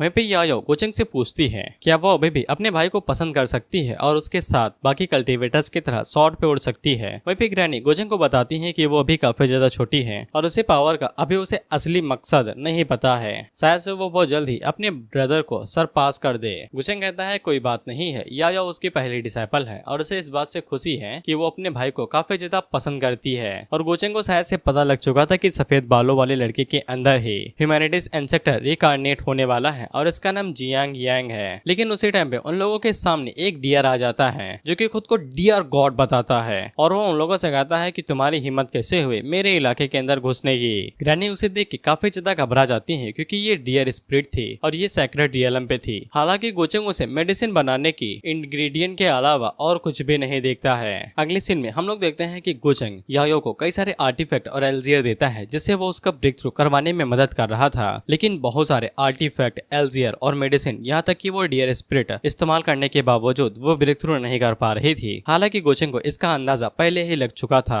यायो आगे से रोने लगती है और गुचेंग से कहती है कि वो बिल्कुल बेकार है। गुचेंग ने बहुत सारे रिसोर्स और टाइम उसके ऊपर वेस्ट किया, इसके बावजूद वो कल्टीवेट नहीं कर पा रही है। गुचेंग उसके आंसुओं को पोंछते हुए कहता है कि अगर तुम्हें लगता है कि तुम कल्टीवेट नहीं कर पाओगी तो फिर मैं तुम्हें डिसाइपल नहीं मानूंगा, तो फिर तुम गलत हो। तुम्हें याद रखना पड़ेगा कि मैंने क्या कहा है कि मैं तुम्हारी फैमिली से भी ज्यादा क्लोज हूँ तुम्हारे, और जब तक तुम इस बात को अच्छे से याद रखती हो तो फिर तुम बहुत ज्यादा छोटी हो और तुम्हें फालतू चीजों के बारे में ज्यादा सोचने की जरूरत नहीं है। और वैसे भी तुम्हारा मास्टर बहुत ज्यादा पावरफुल और शक्तिशाली है, इसीलिए अगर मुझे तुम्हें पूरी जिंदगी पालना पड़ा तो भी मुझे मुझे कोई दिक्कत नहीं है। भाई मुझे गोचेंग का ये स्वभाव हजम नहीं हो रहा है। वहीं पे ग्रैनी अपने मन के अंदर सोचती है कि उन्हें शुरुआत में लगा था कि गोचेंग को याओ से कुछ चाहिए और उसके लिए कुछ बुरे मोटिव्स होंगे, लेकिन याओ ने इतने ज्यादा एल्जे और इतनी ज्यादा मेडिसिन को, लेकिन इसके बावजूद गोचेंग गुस्सा नहीं हुआ। उन्हें यकीन हो जाता है कि गोचेंग सच में याओ को पसंद करता है, इसीलिए वो उसका काफी अच्छे से ख्याल रखेगा। फिर गोचेंग याओ से पूछता है कि वो उसके साथ अपर रियलम में जाना चाहती है। याओ इसके लिए हल्का सा झिझकती है। तो फिर ग्रैनी पूछती है कि क्या हुआ है। तो फिर याओ बताती है कि वो अपने बड़े भाई से एक बार मिलना चाहती है। तो फिर गोचेंग इसके लिए मान जाता है, लेकिन वो पहले थोड़ा सा याओ को टेंशन में डालता है, ये कहते हुए कि उसके 3 साल पूरे हो चुके हैं, लेकिन इसके बावजूद वो मिलने से नहीं आया, कहीं वो याओ को भूल तो नहीं गया है। खैर गोचेंग इस बात को टाल देता है, ये कहते हुए कि चलो मैं तुम्हें जियानलुन डिवाइन लैंड पे लेके चलता हूँ। जिसके बाद हम लोग मिंग को देखते हैं और उसका सर्वेंट उसके पास दोबारा आता है और गोचेंग ने अभी जो जो कांड किए हैं उन सभी बातों के बारे में वो मिंग को बताता है। और मिंग को अभी नहीं पता है कि वो पर्सन गोचेंग ही है, तो वो उससे कहती है कि जाओ जाके उसके आइडेंटिटी के बारे में पता लगाओ। वो सर्वेंट ये करने के लिए जाता है। तो फिर हम लोग देखते हैं कि मिंग हमें अपने अगले प्लान के बारे में बताती है। इसे अभी तक ये नहीं पता चला है कि ह्यूमैनिटी एंसेक्टर कहाँ पे रिकार्नेट होने वाला है। तो फिर मिंग अपने प्लान को हल्का सा चेंज कर देती है। रिकार्नेट होने के बाद वो कोई ना कोई अपॉर्चुनिटी को जरूर ढूंढने के लिए जाएगा जिससे वो अपनी ताकत को बढ़ा सके, और उसके लिए उसे अज़ुरे लोटस रीबर्थ वाली जगह पे जाना पड़ेगा। मिंग का यही प्लान था कि वो पहले ही उस जगह पे चली जाएगी और उसकी अपॉर्चुनिटी उसे छीन लेगी। वहीं पे मिंग अपने पुराने प्लान के बारे में सोचती है कि उसने, तुम्हें याद ही होगा कि गोचेंग के लिए 5 बलि के बकरों के नाम दिए थे। हालांकि गोचेंग ने उनमें से किसी को भी नहीं चुना था, लेकिन मिंग को ऐसा लगता है कि ऐसा करने से वो गोचेंग का खतरा कम कर देगी। और जब गोचेंग को इस बारे में पता चलेगा कि मिंग ने उसके लिए इतना सब किया है, तो फिर गोचेंग उसके ऊपर और भरोसा करने लगेगा।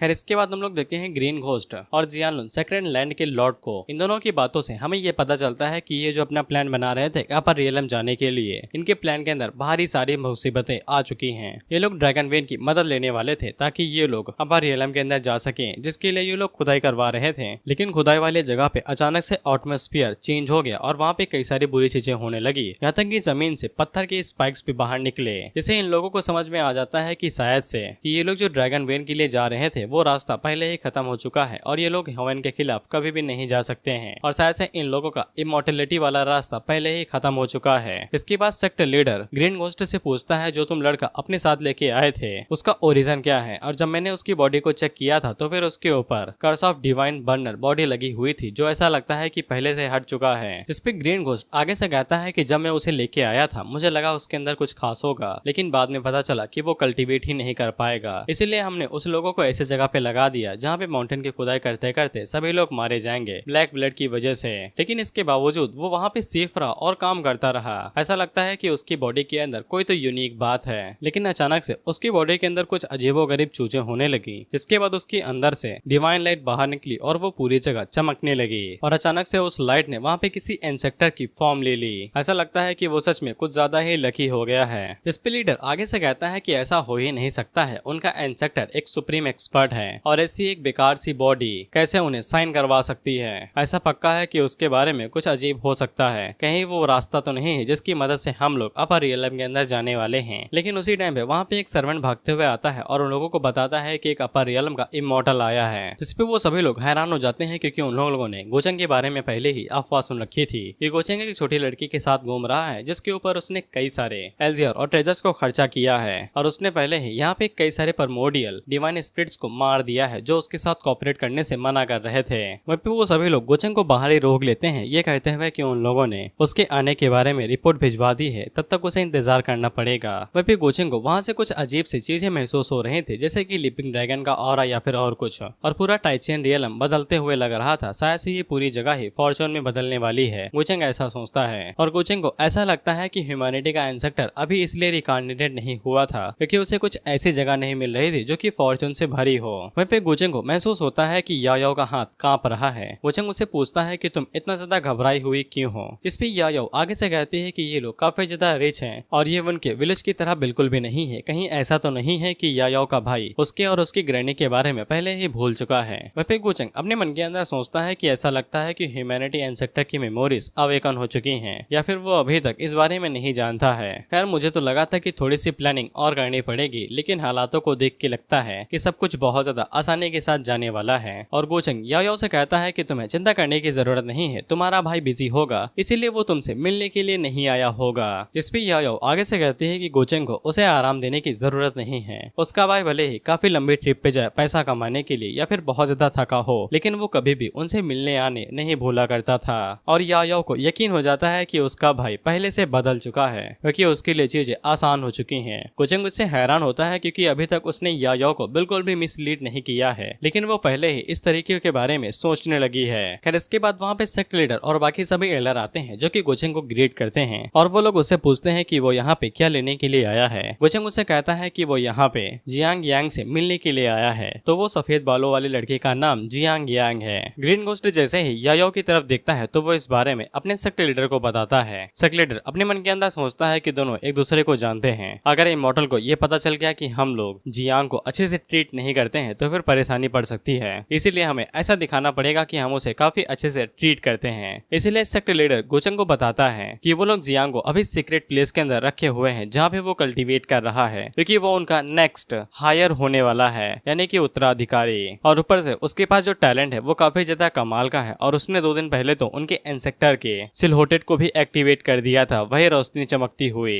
गोचेंग इन सभी बातों का ही इंतजार कर रहा था क्योंकि इनसे डायरेक्ट यायो के ऊपर असर पड़ रहा था और उसे अपनी बात के ऊपर यकीन होने लगता है कि उसका भाई बदल चुका है, यानी कि यहाँ पे गलत फहमी पे गलत फहमी हो रही है। सेक्ट लीडर खुद को बचाना चाहते हैं ये झूठ बताते हुए कि वो जियांग से कोयला नहीं खुदवाते हैं बल्कि उसे कल्टीवेट करवाते हैं। वहीं पे यायो इस बात से परेशान है कि उसका भाई अब ऐसो आराम की जिंदगी जी रहा है, इसलिए वो उनके बारे में भूल चुका है। अब इसे यायो का दिल टुकड़ों में बिखर जाता है। वहीं पे गोचेंग उन लोगों से कहता है कि तुम्हें ये तो पता होगा ना कि जियांग की एक छोटी बहन है जिसपे सेक्ट लीडर को भी नहीं पता था, यहाँ तक कि घोस्ट गॉब्लिन को भी नहीं पता था। खैर इसके बाद गोचेंग उन्हें इग्नोर करता है और उनसे कहता है कि मुझे जियांग से मिलना है, उसे यहाँ पे लेके आओ। वहीं पे सिस्टम गोचेंग को पॉइंट्स देता है क्योंकि यायो का विश्वास अपने भाई से उठता जा रहा था। इसके बाद हम लोग जियांग को देखते हैं जिसकी कल्टीवेशन काफी ज्यादा बढ़ चुकी थी और उसके पास टैलेंट बहुत ज्यादा रेयर था, इसीलिए वहाँ के एल्डर भी बहुत ज्यादा हैरान थे। उनमें से हम एक फीमेल एल्डर को देखते हैं जिसको जियांग के अंदर इंटरेस्ट था और वैसे इसका नाम जाओ ई है। फिर हमें बताया जाता है कि ये करिश्मा कैसे हुआ। दरअसल तुम्हें पता है कि जियांग की बॉडी के अंदर अभी ह्यूमैनिटी इंसेक्टर है जिसने अब जियांग की बॉडी के ऊपर कब्जा कर लिया है और जियांग अपनी ही बॉडी को अब कंट्रोल नहीं कर पा रहा है।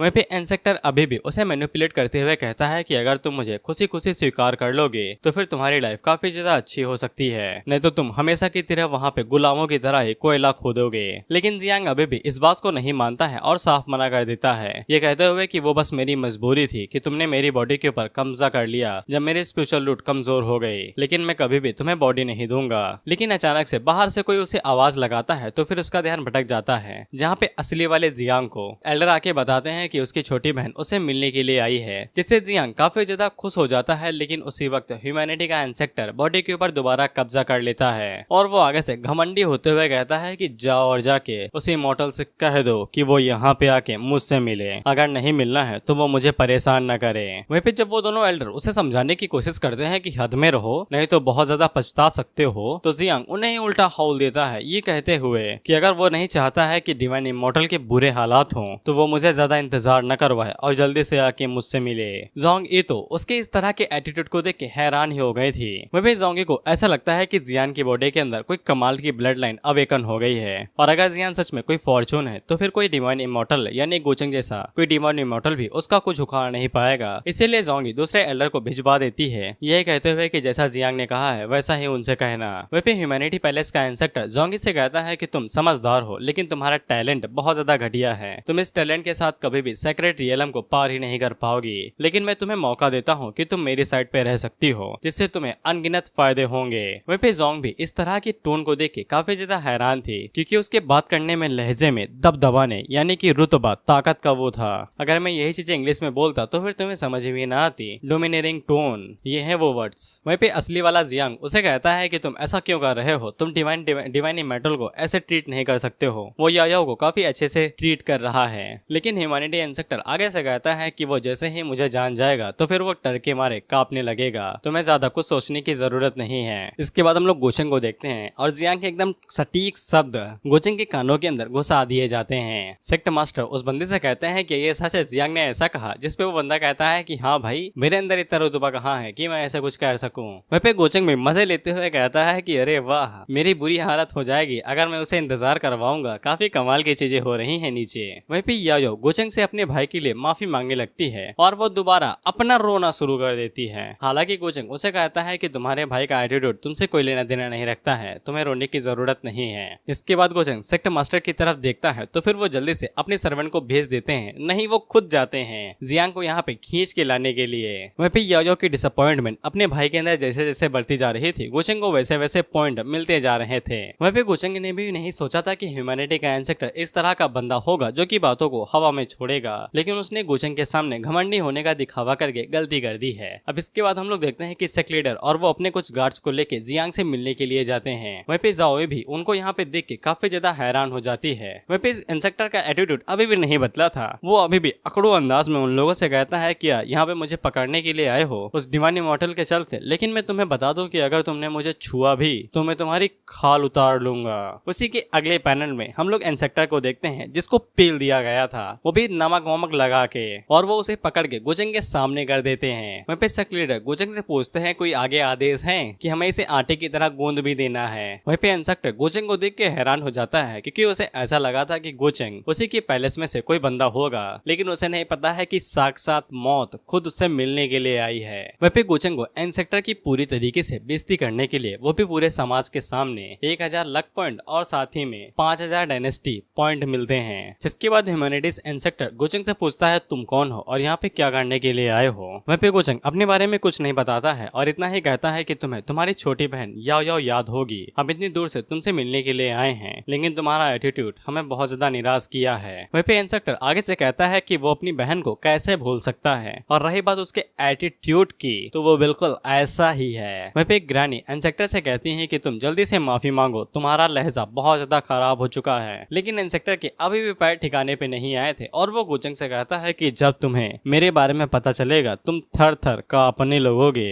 जिससे याओ काफी ज्यादा हैरान होती है कि उसका भाई इतना ज्यादा बदतमीज हो गया है। वहीं पे गोचंग याओ का हाथ छोड़ता है और उसे कहता है कि तुम्हें लगता है कि तुम याओ के भाई हो तो फिर मैं तुम्हारे साथ कुछ करूंगा नहीं, लेकिन ऐसा लगता है कि याओ के खातिर मुझे तुम्हें सबक सिखाना ही पड़ेगा। वहीं पे हम लोग इंसेक्टर के अगल बगल में कुछ मंत्रों को देखते हैं जो उसकी सेफ्टी के लिए थे, लेकिन गोचंग पलक झपकते ही उसके पास आता है और इंसेक्टर के मुंह के ऊपर उल्टे हाथ का चट्टा मारता है और साथ ही में उस मंत्रों को भी डिस्ट्रॉय कर देता है। वहीं पे सेक्ट लीडर इस बात से हैरान हो जाता है कि गोचंग ने बस एक पाम अटैक करके ही उनके एल्डर की सबसे शक्तिशाली रोल को ही तोड़ के रख दिया, और उन्हें खुश नसीबी होती है कि उन्होंने गोचंग की साइड चुनी। याओ जल्दी से आगे बढ़ती है और गोचंग को रोक देती है जियान को मारने से, ये कहते हुए कि ये उसकी गलती जरूर है कि उसने यहाँ पे डिसरेस्पेक्टफुल बिहेव किया है, लेकिन गोचंग क्या उसे एक बार माफ कर सकता है। इसके लिए गोचंग मान जाता है। वहीं पे इंसेक्टर को भी समझ में आ चुका था कि वो यहाँ पे गोचंग से बिल्कुल भी जीत नहीं सकता है, इसीलिए वो अभी के लिए यही सोचता है कि उसे पीछे हट जाना चाहिए और गोचंग को और ज्यादा एब्जॉर्ब करना चाहिए, ऑब्जर्व करना चाहिए। इसके बाद इंसेक्टर वहाँ पे एक लंबा चौड़ा भाषण देता है ये कहते हुए कि उसने जब देखा कि याओ को एक मास्टर मिल गया है तो फिर उसे जलन होने लगी और गलती से उसकी पॉजिटिवनेस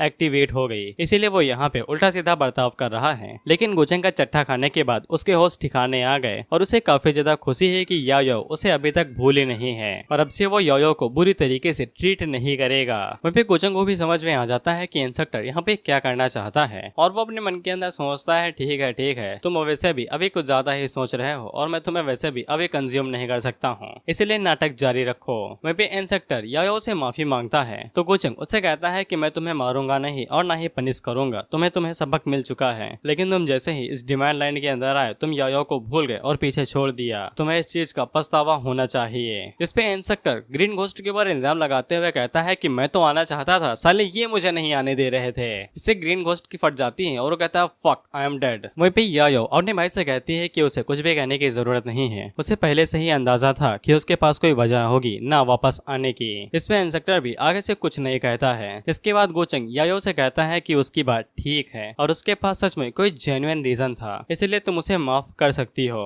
और याओ गोचंग की बात तुरंत मान जाती है और इंसेक्टर को माफ कर देती है। वहीं पे गोचंग के ऐसे बर्ताव से यानी कि समझ जाना वैसा ढीलापन वाला, इंसेक्टर को ऐसा लगता है कि गोचंग ना तो सबसे ज्यादा शक्तिशाली है और वो हल्का सा बेवकूफ भी है कि इस तरह की फालतू की बकवास के ऊपर उसने यकीन कर लिया, लेकिन इसके बावजूद उसे गोचंग से संभल के रहना चाहिए ऐसा वो सोचता है। इसके बाद जियांग वहाँ पे रिलेशन कार्ड इस्तेमाल करने की कोशिश करता है ये कहते हुए कि याओ विले से यहाँ पे आई है और वो काफी ज्यादा थक चुकी होगी, इसीलिए उसे थोड़ा सा आराम कर लेना चाहिए और वो भी थोड़ा सा याओ के साथ समय बिताना चाहता है और उसके साथ बात करना चाहता है। और वो उसे कहता है कि उसके कपड़े काफी ज्यादा पुराने हो गए नए हैं तो फिर वो उसके लिए नए कपड़े ला देगा। वह पे गोचेंग को सब कुछ समझ में आ जाता है कि यहाँ पे इंसेक्ट यायो के साथ अपने रिलेशन को ठीक करना चाहता है, लेकिन गोचेंग उसे बिल्कुल भी कोई मौका नहीं देगा और वो उससे कहता है कि तुम्हें कपड़ों के बारे में चिंता करने की जरूरत नहीं है, यहाँ पे वैसे भी ज्यादा अच्छे कपड़े नहीं हैं। जिससे इंसेक्टर को समझ में आ जाता है कि गोचेंग भले ही यहाँ पे नॉर्मल बात कर रहा है और उसकी मदद कर रहा है मुस्कुराते हुए चेहरे के साथ, लेकिन वो उसे एक भी मौका नहीं दे रहा है अपनी रिलेशनशिप को ठीक करने के लिए। और गोचेंग उसे कहता है कि उसे यायो के कपड़े के बारे में चिंता करने की जरूरत नहीं है। जब अपर वर्ल्ड के अंदर गोचेंग अपनी वाइफ से मिलेगा तब उसकी वाइफ यायो के लिए सेलेस्टियल ड्रेस बना देगी, जिसपे यायो गोचेंग से पूछती है तुम्हारी बीवी भी है क्या? गोचेंग कहता है हाँ भाई, कुआरा थोड़े हूँ, एक्सप्लेनर्स और वीवर की तरह। खैर इसके बाद हम लोग मिंग को देखते हैं और उसके सर्वेंट अभी भी गोचेंग की असली आइडेंटिटी के बारे में पता नहीं लगा पाए थे। उन्हें बस इतना ही पता चला कि जो भी नीचे आया है वो बहुत ज्यादा शक्तिशाली है और जियानलुन निर्वाइन लैंड के अंदर एकदम तबाही मचाए हुए है, जिसमें मिंग उसे कहती है कि उसके ऊपर नजर बनाए रखो और उसे कभी भी हमारे प्लान को बर्बाद करने मत देना।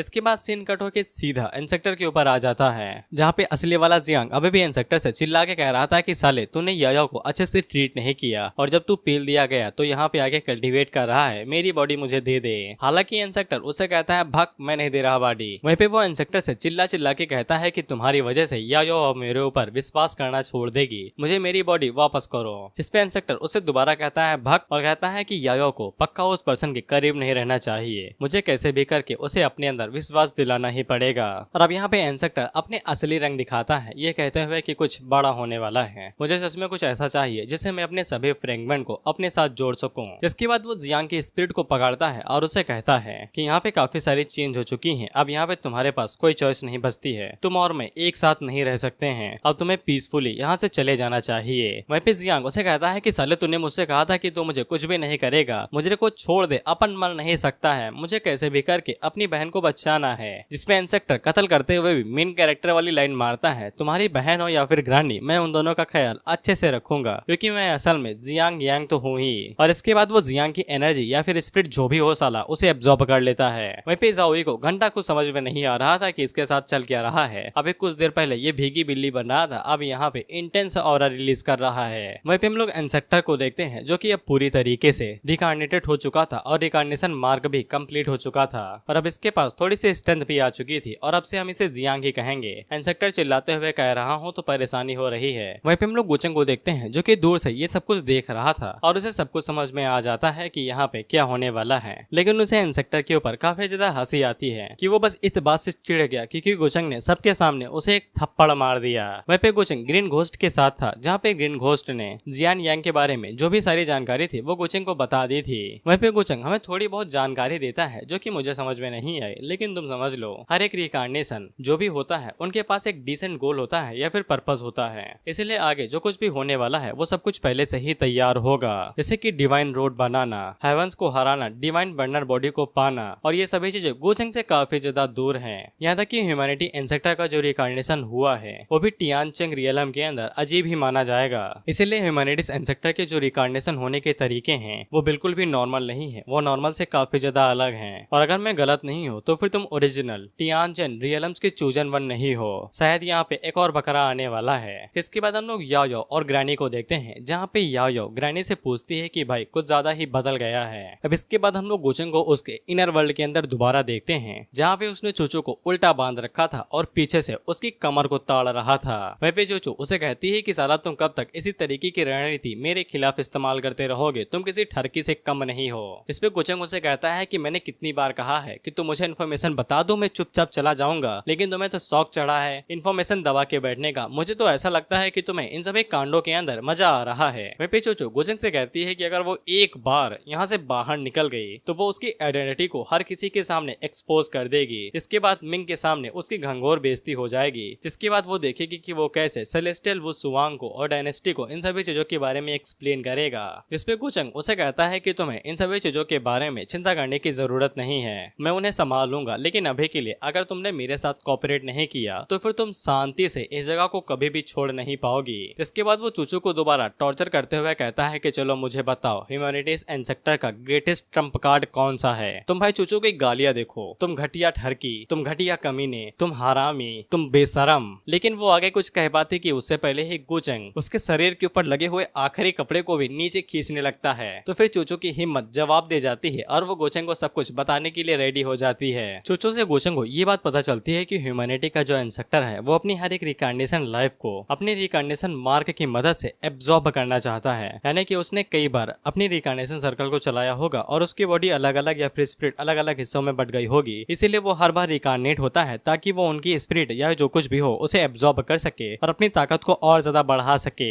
इसीलिए चोचो गोचेंग से कहती है कि तुम कभी भी उसे हरा नहीं पाओगे, तुम्हें हार मान लेनी चाहिए। लेकिन गोचेंग को ऐसा कुछ भी नहीं लगता है क्योंकि उसके प्लान बहुत ज्यादा सटीक थे। जिसके बाद वो जाते हुए चोचो को शुक्रिया कहता है जानकारी लिए और उसे कहता है कि अब उसे कुछ तैयारी करनी है। वहीं पे गोचेंग अपने मन के अंदर सोचता है कि ये औरत पूरी तरीके से बेवकूफ है। क्या इसे सच में इस हद तक पट्टी पढ़ा दी गई है कि इसे सच में लगता है कि ह्यूमैनिटीज इंसेक्टर बहुत ज्यादा दयालु और अच्छा होता है। अगर वो इतना ही ज्यादा दयालु और अच्छा है तो फिर वो हर बार स्पेशली एक ऐसी सेंट को क्यों चुनता है जो उसे सर्व कर सके। और इसके ट्रांसलेटर ने मेरा दिल जीत लिया है। उसने बात को काफी अच्छे से एक्सप्लेन किया है, ये बताते हुए कि ह्यूमैनिटी का इंसेक्टर एक फीमेल सेंट को इसलिए चुनता है क्योंकि एक तो वो उनके साथ डुअल कल्टीवेशन कर लेता है और साथ ही में तुमने देखा ही होगा चोचो और वैंग को इस हद तक मजबूर किया जा रहा था कि वो अपनी कल्टीवेशन को काफी ज्यादा हाई रखें। और जैसा कि तुम्हें पता है कि डुअल कल्टीवेशन से जो कि एक तरह से मचाना ही है, उसे कल्टीवेशन लेवल काफी ज्यादा बढ़ जाता है। लेकिन इसमें एक अजीब तरह का केस होता है। डुअल कल्टीवेशन भी अलग अलग टाइप की होती है। एक तो ये होता है जिसमें दोनों पार्टीज को पूरा फायदा मिलता है और उनकी कल्टीवेशन मिलती है, और एक तरह का कल्टीवेशन होता है जिसको कॉल्ड्रन कहा जाता है, जैसे कि फर्नेस की तरह इस्तेमाल करना। इसमें बेसिकली सामने वाले पर्सन की एनर्जी पूरी तरीके से चूस ली जाती है और इवेंचुअली वो मारा जाता है। और ह्यूमैनिटीज इंसेक्टर सेंट चोचो या फिर वैंग के साथ यही चीज करने वाला था, इसलिए इनडायरेक्टली गोचेंग का अंदाजा बिल्कुल सही है और इन सभी चीजों का क्रेडिट ट्रांसलेटर को जाता है। Thank you. खैर अब इसके बाद गोचेंग यायो और ग्रैनी के पास आता है जो कि उनसे ये कहना चाहता है कि उसका भाई यहाँ पे कई सालों तक कोली यानी कि कोयला खोदने वाला था। जिसपे ग्रैनी आगे से कहती है कि वो जगह के अंदर बहुत ज्यादा खतरनाक एनर्जी होती है जिससे कोई भी सर्वाइव नहीं कर सकता है, और खासकर जियांग जैसी बॉडी जो कि बहुत ज्यादा कमजोर थी वो तो बिल्कुल भी उसके साथ टिक नहीं पाएगी। इस पे गोचेंग बताता है कि हाँ वहाँ की डार्क एनर्जी काफी ज्यादा खतरनाक है, कई सारे लोग उससे बहुत ज्यादा घायल हो जाते हैं और मारे जाते हैं। जिसपे ग्रैनी आगे बात को कहती है कि अगर जियांग जिंदा है तो फिर यहाँ पे एक ही चीज हो सकती है कि उसकी बॉडी को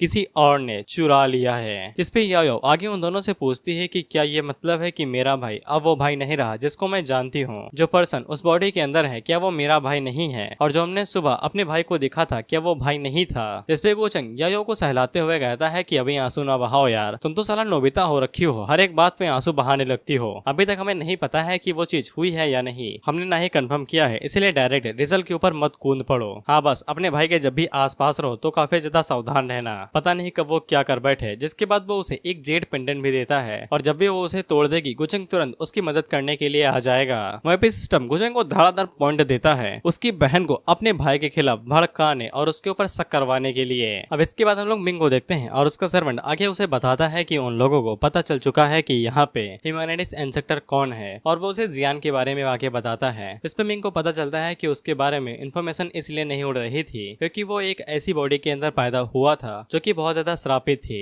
लेकिन अब मिंग ने सक्सेसफुली ह्यूमैनिटीज इंसेक्टर को ढूंढ लिया है। अब मैं तुम्हें यहाँ पे मिंग का अगला कदम एकदम आसानी से बताता हूँ। मिंग को ऐसा लगता है कि ह्यूमैनिटीज इंसेक्टर जियानलुन लैंड के अंदर है तो फिर वहाँ पे कुछ ऐसा होगा जो उसे पावर या फिर कोई अपॉर्चुनिटी देगा, और अगर मिंग वहाँ पे जाके उसके साथ लड़ती है तो फिर उसके जीतने के चांस कम है और शायद वो मारी भी जा सकती है। इसीलिए मिंग सबसे पहले ये सोचती है कि वो बिल्कुल ऐसा दिखाएगी कि वो यहाँ पे लोअर रियलम के अंदर आएगी और उसके लिए कुछ ऐसा काम करेगी जिससे ह्यूमैनिटीज इंसेक्टर को ऐसा लगेगा कि मिंग उसके लिए काफी ज्यादा फायदेमंद है। और जब वो दोनों हल्का बहुत थोड़ा सा करीब आ जाएंगे और मिंग को जैसा ही मौका मिलेगा तो फिर वो उसे मार देगी। और अगर डिवाइन इमोर्टल उसे हल्का भी परेशान करता है यानी कि गोचेंग, तो वो उसको पहले मारेगी। खैर इसके बाद हम लोग इंसेक्टर जियांग को देखते हैं और वो अपनी बहन को मार्केट के अंदर लेके आया था जहाँ पे उससे कहता है कि तुम्हें जो चाहिए वो तुम लो, पैसा तेरा भाई देगा। वहीं पे जियांग की नजर उस पेंडेंट के ऊपर पड़ती है तो फिर उसे समझ में आ जाता है कि गोचेंग ने यायो को ये इसलिए दिया है ताकि जियांग उसे चोट ना पहुंचा पाए। इस पे जियांग आगे से कहता है कि मैं इतना फुद्दू थोड़ी ना हूँ जो खुलेआम उसके साथ कुछ करूंगा। खैर इसके बाद जियांग यायो के लिए लॉलीपॉप बाकी सभी चीजें लेके आता है और उसे कहता है कि वो ये सब कुछ खा सकती है। हालांकि यायो थकी हुई थी और वो घर वापस जाना चाहती थी। जिसपे जियांग पहले तो हैरान होता है लेकिन बाद में उसकी बात मान के दोनों घर वापस जाने लगते हैं। जिसके बाद यायो वहाँ पे जियांग से अपने बारे में पूछने लगती है कि उसने बताया था कि उसने यहाँ पे कई सारी परेशानियां सही हैं। जिसपे जियांग कहता है कि उसने कई सारी परेशानियां सही हैं और उसी ने तो ये कहा था कि उसे जियांग के ऊपर भरोसा है। जिसपे यायो उसे कहती है कि तुम सच में काफी ज्यादा लकी हो कि सभी लोगों के मर जाने के बावजूद भी तुम जिंदा बच निकले। जहाँ पे सभी लोग कोयला खोदते हैं वहाँ पे असल में ड्रैगन वेन है और वो सभी लोग मारे जाते हैं, लेकिन तुम कैसे जिंदा बच निकले। अब इसके बाद जियांग यहाँ पे कंट्रोल नहीं कर पाता है और वो यायाओ से कह ही देता है कि ये बात जरूर उसके मास्टर ने उसे कही हो, लेकिन उसे अपने मास्टर के ज्यादा करीब नहीं होना चाहिए। वो अपर रियलम से आया है जिसके पास एक्सपीरियंस और नॉलेज सब कुछ है, और वो यहाँ पे जहाँ पे टाइसन रियलम के अंदर सभी लोगों को छोड़ के उसने तुम्हें ही क्यों चुना, जबकि तुम कल्टीवेट भी नहीं कर सकती हो, लेकिन इसके बावजूद वो तुम्हें काफी अच्छे से ट्रीट करता है। क्या ये बात अजीब नहीं है? उसका क्या इरादा हो सकता है तुम्हें इस तरीके से नाइस ट्रीट करने से? और अगर तुम्हें ऐसा लगता है कि वो तुम्हारे साथ अच्छा बर्ताव इसलिए करता है क्योंकि तुम प्यारी हो, सुंदर हो और क्यूट हो, तो ये बात तुम्हारा सिर्फ भ्रम है। इस दुनिया के अंदर कोई भी किसी को अच्छे तरीके से ट्रीट इसलिए नहीं करता है क्योंकि वो उन्हें पसंद करता है, बल्कि वो उनसे कुछ चाहता है। और अगर तुम्हें मेरे ऊपर भरोसा नहीं है तो फिर तुम खुद ग्रैनी से पूछ सकती हो कि मैं सही हूँ या नहीं। अब इसके बाद हमें एक फ्लैशबैक सीन दिखाया जाता है जहाँ पे गोचंग ने याओ को दवा की मेडिसिन पिलाई थी। यहाँ तक कि वो इस तरीके से हिचकी ले रहे थे जैसे कि उसने दवा की बियर पी ली हो, और वो गोचंग से कहती है कि अब वो बिल्कुल भी नहीं पी सकती है। इसके बाद वो दोबारा गोचंग से माफी मांगती है कि उसने दोबारा इतने सारे डिवाइन एल्जियर्स को वेस्ट कर दिया और इसके बावजूद वो कल्टीवेट करने के लायक नहीं हुई। वहीं पे ग्रैनी के तो आंसू निकल चुके थे क्योंकि इतने सारे एल्जियर अगर किसी एक्सपर्ट को दिए जाते तो भी वो काफी ज्यादा रियलम पे पहुंच जाता। और याओ गोचंग से पूछते हैं कि गोचंग अब उसे छोड़ने वाला है। वहीं पे गोचंग याओ से कहता है कि क्या फर्क पड़ता है, अगर तुम कल्टीवेट नहीं कर पाती हो तुम्हें बस मेरी साइड पे रह के मेरी कमर और बैक दबानी है बस, सॉरी कंधे भी। और रही बात तो एल्जियर्स की, अगर तुम उन्हें डेली अपने मील की तरह यानी कि खाने की तरह इस्तेमाल करती हो तो भी मुझे फर्क नहीं पड़ता है क्योंकि तुम मेरी डिसाइपल हो। वह भी जियांग याओ से कहता है कि उसने कई सारे ऐसे एशियन टेक्स्ट पढ़े हैं। जिसके बाद वो याओ से कहता है कि तुम्हारा मास्टर शायद कोई ऐसा कमीना इंसान हो सकता है जो कि ऐसा चेहरा दिखाता है कि वो काफी ज्यादा अच्छा इंसान है, और वो शायद यहाँ पे ऐसे इंसानों को ढूंढ रहा होगा जिनको वो लोअर रियलम के अंदर इंग्रेडिएंट्स के लिए टेस्ट कर सके, और शायद से उसने तुम्हें चुन लिया है और वो चुने गए हुए इंसान से ऐसा कहेगा कि वो उसे अपर रियलम के अंदर लेके जाएगा और उसका काफी अच्छे से ख्याल रखेगा। लेकिन जियांग की आंखों की नजरों में गोचंग वहाँ पे याओ का या तो उसे एल्जियर की तरह इस्तेमाल करेगा यानी कि ह्यूमन बॉडी को एल्केमी के अंदर खूंस देना और उसे एल्जियर बनाना, या फिर वो उसे ह्यूमन कॉल्ट्रॉन की तरह इस्तेमाल करेगा। और ये जो ह्यूमन कॉल्ट्रॉन नाम का चेंज होता है ये AKA डुअल कल्टीवेशन और एल्केमी दोनों के लिए इस्तेमाल किया जा सकता है। अब पता नहीं लोलो के अंदर अचानक से गोचंग को लेके बहुत ज्यादा इमोशन जाग जाते हैं और वो उसके अंदर से पावर रिलीज होने लगती है, और वो जियांग से कहता है कि उसके मास्टर बहुत ज्यादा कमाल के हैं। वो इतने सारे एल्जियर उसके लिए लेके आते हैं कि वो उसे खा भी नहीं पाती है, और अगर गोचंग को सच में उसे एल्जियर या फिर कॉल्ड्रन बनाना ही होता तो वो उसके ऊपर इतने ज्यादा एल्जियर कभी भी वेस्ट ना करता। और वो जियांग से कहती है कि उसके मास्टर के ऊपर लगाए हुए इल्जाम को वापस लो, वो काफी ज्यादा अच्छा इंसान है। लोली गेट्स फायर अप, नाइस। इससे मुझे वो आने वाला मीम याद आ गया जहाँ पे वो तोजे के सामने खड़ी रहती है और उसे कहती है डोमेन एक्सपेंशन। खैर अब इसके बाद हम लोग गोचंग को देखते हैं जो कि अलग ही तबाही मचाए जा रहा था, और वो किसी ऐसी जगह पे जा रहा था जहाँ पे उसे कुछ रिसोर्स मिलना था, और हमें पता चलता है कि ये जगह जियानलुन लैंड है जिसको इंसेक्टर ने काफी टाइम पहले ही सील कर दिया था, और यही जियांग का वो ट्रम्प कार्ड था जिसके बारे में गोचंग को चूचू के बारे में पता चला था। और गोचंग कहता है कि जब वो थोड़ी सी मटर गश्ती कर रहा है तो फिर मैं उसकी चीज के ऊपर हाथ साफ कर लेता हूँ। इसमें उसी की गलती है कि वो अपनी चीजों को ध्यान नहीं रखता है। इसके बाद गोचंग उस जगह के अंदर जाता है तो फिर वहाँ पे बहुत ज्यादा कमाल के रिसोर्स थे, और इन्हें टियानचर रियलम के अंदर इस तरीके से ढकाए गए थे कि कोई भी इन्हें ढूंढ ना पाए। और ह्यूमैनिटी के इंसेक्टर ने सच में बहुत ज्यादा मेहनत की थी ताकि वो सेफुली यहाँ पे रिकार्नेट हो सके, लेकिन ये दुख की बात है कि उसने जो इतनी सारी तैयारी की इसका फायदा उसे घंटा नहीं मिलने वाला है, और गोचंग इन सभी को खुद के लिए रखने वाला है। खैर जब गोचंग अपने इस काम को अंजाम दे ही रहा था उसी वक्त वहाँ पर से इंसेक्टर की एनर्जी या फिर स्पिरिट जो भी हो साला वो बाहर निकल आती है, और वो गोचंग को पकड़ के उसे कहती है कि तुम्हारी हिम्मत कैसे हुई यहाँ पे आके ये काम करने की। हालांकि गोचंग उससे कहता है कि चिंता ना ही करो, अगला नंबर तुम्हारा ही है। उसी टाइम पे इंसेक्टर की नजर दोइस्ट ट्रेजर बॉटल के ऊपर पड़ती है, वही बाटली जिसकी मदद से गोचंग हर एक स्पिरिट की एनर्जी एब्जॉर्ब कर लेता है। जिसके बाद वो गोचंग के ऊपर अटैक करते हुए कहते हैं कि तुम्हें तुम्हारी औकात नहीं पता है, तुम्हें क्या लगता है कि बस तुम एक दोइस्ट ट्रेजर बॉटल के साथ कुछ उखाड़ सकते हो। लेकिन उसी टाइम में गोचंग अपना ब्रह्मास्त्र बोले तो हेलबर्ट को बाहर निकालता है और कहता है कि नहीं अपन पूरी तैयारी के साथ आया है। वहीं पे हेलबर्ट के अंदर से निकलती हुई एनर्जी से उन्हें समझ में आ जाता है कि गोचंग डिमोनिक सक्सेसर है। गोचंग उसे कहता है सही जवाब, तुम्हें मिलते हैं 20 करोड़। खैर इसके बाद गोचंग इंसेक्टर को एब्जॉर्ब करने लगता है तो वो आगे से माय लॉर्ड ह्यूमैनिटीज इंसेक्टर को चिल्लाते हैं, लेकिन गोचंग उनकी एनर्जी को एक ही झटके में एब्जॉर्ब कर जाता है और उससे कहता है कि चिंता ना करो, तुम्हारे ह्यूमैनिटीज इंसेक्टर का पहला नंबर था लेकिन तुम पहले आ गए इसलिए अब उसका दूसरा हो गया है। खैर गोचंग इसी बारे में सोच रहा था कि इसकी ओरिजिन कुछ ज्यादा ही कमाल की है, बहुत ज्यादा शुद्ध। वहीं पे अगर ये इसकी ओरिजिनल बॉडी होती तो फिर लड़ने में थोड़ी तकलीफ हो सकती थी। खैर उसी टाइम पे गोचंग को पता चलता है कि उसने जो पेंडेंट याओ को दिया था वो चमकने लगा है। वहीं पे हम लोग याओ को देखते हैं जो कि फुल पावर मोड में चल रही थी। वहीं पे जियांग को भी समझ में आ जाता है कि इसने अपनी पावर को अवेकन कर लिया है और जब जाओवी याओ को रोकने के लिए आगे बढ़ती है तो फिर याओ सिर्फ उसकी तरफ देखती है और उसके देखने मात्र से ही उसकी जो अटैक या फिर स्प्लिट जो भी हो वो उसे काफी ज्यादा घायल कर देती है। वहीं पे जियांग ने भी आज तक इस तरह के अटैक को नहीं देखा था, जिसके बाद याओ अपने हाथ को आगे करती है और अपनी एनर्जी को इकट्ठा करने लगती है जियांग के ऊपर हमला करने के लिए। वहीं पे जियांग वहाँ पे विक्टिम कार्ड खेलने लगता है, ये कहते हुए कि मैं तो तुम्हारा भाई हूँ, क्या तुम भूल गए कि हम बचपन में एक साथ जंगल जाया करते थे मेडिसिन और मछलियाँ पकड़ने के लिए। अब इस बात से याओ थोड़ा सा अटक जाती है और कुछ टाइम के लिए उसका ध्यान भटक जाता है। तो फिर जियांग तेजी के साथ उसके ऊपर अटैक करने के लिए आगे बढ़ रहा था ताकि वो उसे कुछ टाइम के लिए सप्रेस कर सके।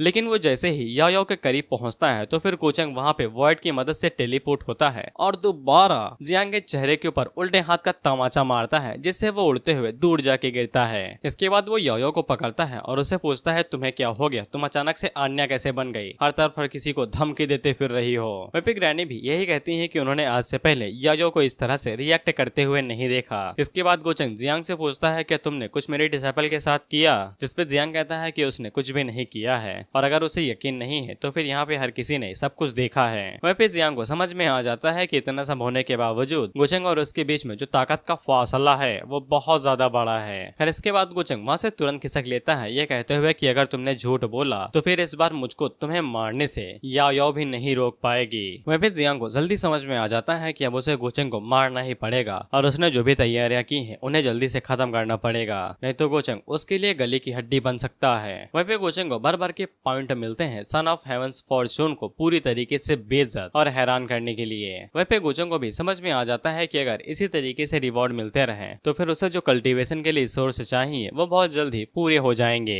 वहीं पे हम लोग जाओई को देखते हैं जो कि जियांग के लिए एक लेटर लेकर आती है जो कि किसी forest of the foot mountain की तरफ से था और जाओई से यही कहा गया था सिर्फ जियान ही इसे पढ़ सकता है और कोई भी नहीं। वहीं पे जियान जैसे ही उस लेटर को देखता है तो फिर उसे पता चल जाता है कि ये लेटर अपर रियलम के किसी कल्टीवेटर ने लिखा है जो उसकी आइडेंटिटी के बारे में जानता है। वहीं पे जियांग को कुछ भी समझ में नहीं आता है कि साला अपर रियलम का कल्टीवेटर यहाँ पे क्या कर रहा है और ऊपर से पता नहीं एंसेस्ट्रल ह्यूमैनिटी पैलेस के लोग पता नहीं क्या कर रहे हैं, उल्टा सीधी हरकतें कर रहे हैं और वो अभी के लिए इस लेटर और बाकी सभी चीजों को इग्नोर करता है और सिर्फ गोचंग से निपटने के बारे में सोचता है। जिसके बाद वो जाओई से कहता है कि मेरा एक काम है जो तुम ही कर सकती हो, जिसके लिए जाओई मान जाती है। जिसके बाद हम लोग गोचंग को देखते हैं और उसके पास जाओई आती है और जियांग ने जो पट्टी इसे पढ़ाई है अब वो गोचंग को पढ़ाने वाली है। जाओई गोचंग को सेकंड लाइन के डिसाइपल की एक इन्फॉर्मेशन देने के लिए आई थी कि वहाँ पे एक डिवाइन असैसन नाम की चीज हुई है जो कि अजुरे लोटस सिलहोयटे है बर्स्टिंग फ्रॉम द शैडो और ये वही जगह है जहाँ पे मिंग ने भी नजर गड़ाई हुई है और ये बहुत ज्यादा कमाल का ट्रेजर है, इसलिए वो यहाँ पे आके गोचंग को इस बारे में बता रही है। गोचंग पूछता है इतनी मेहरबानी क्यों, तो जाओई आगे से कहती है कि गोचंग काफी ज्यादा कमाल का कल्टीवेटर है और यहाँ के नीचे के कल्टीवेटर के पास वो चीज नहीं होगी जो गोचंग के पास है, इसीलिए वो गोचंग को ये जानकारी दे रही है। शायद से गोचंग इसके अंदर इंटरेस्टेड हो तो फिर गोचंग इस चीज के लिए मान जाता है और उससे कहता है शुक्रिया। वहीं पे गोचंग को सब कुछ पता था कि ये पट्टी जियान के द्वारा पढ़ाई गई है। वहीं पे वो अपने मन के अंदर सोचता है कि तुम इसकी मदद से साला बस यही मेरे खिलाफ इस्तेमाल कर सकते हो, एक अजूरे लोटस बस और कुछ भी नहीं। वहीं पे गोचंग को काफी अंदाजा अच्छे से लग गया था कि जियांग ने गोचंग को ये लालच ऐसे ही नहीं दिया है कि वो अपना सबसे बेहतरीन ट्रेजर जियांग के सामने कर दे, उसने पक्का उस पूल के अंदर कई सारे ट्रैप्स लगाए होंगे।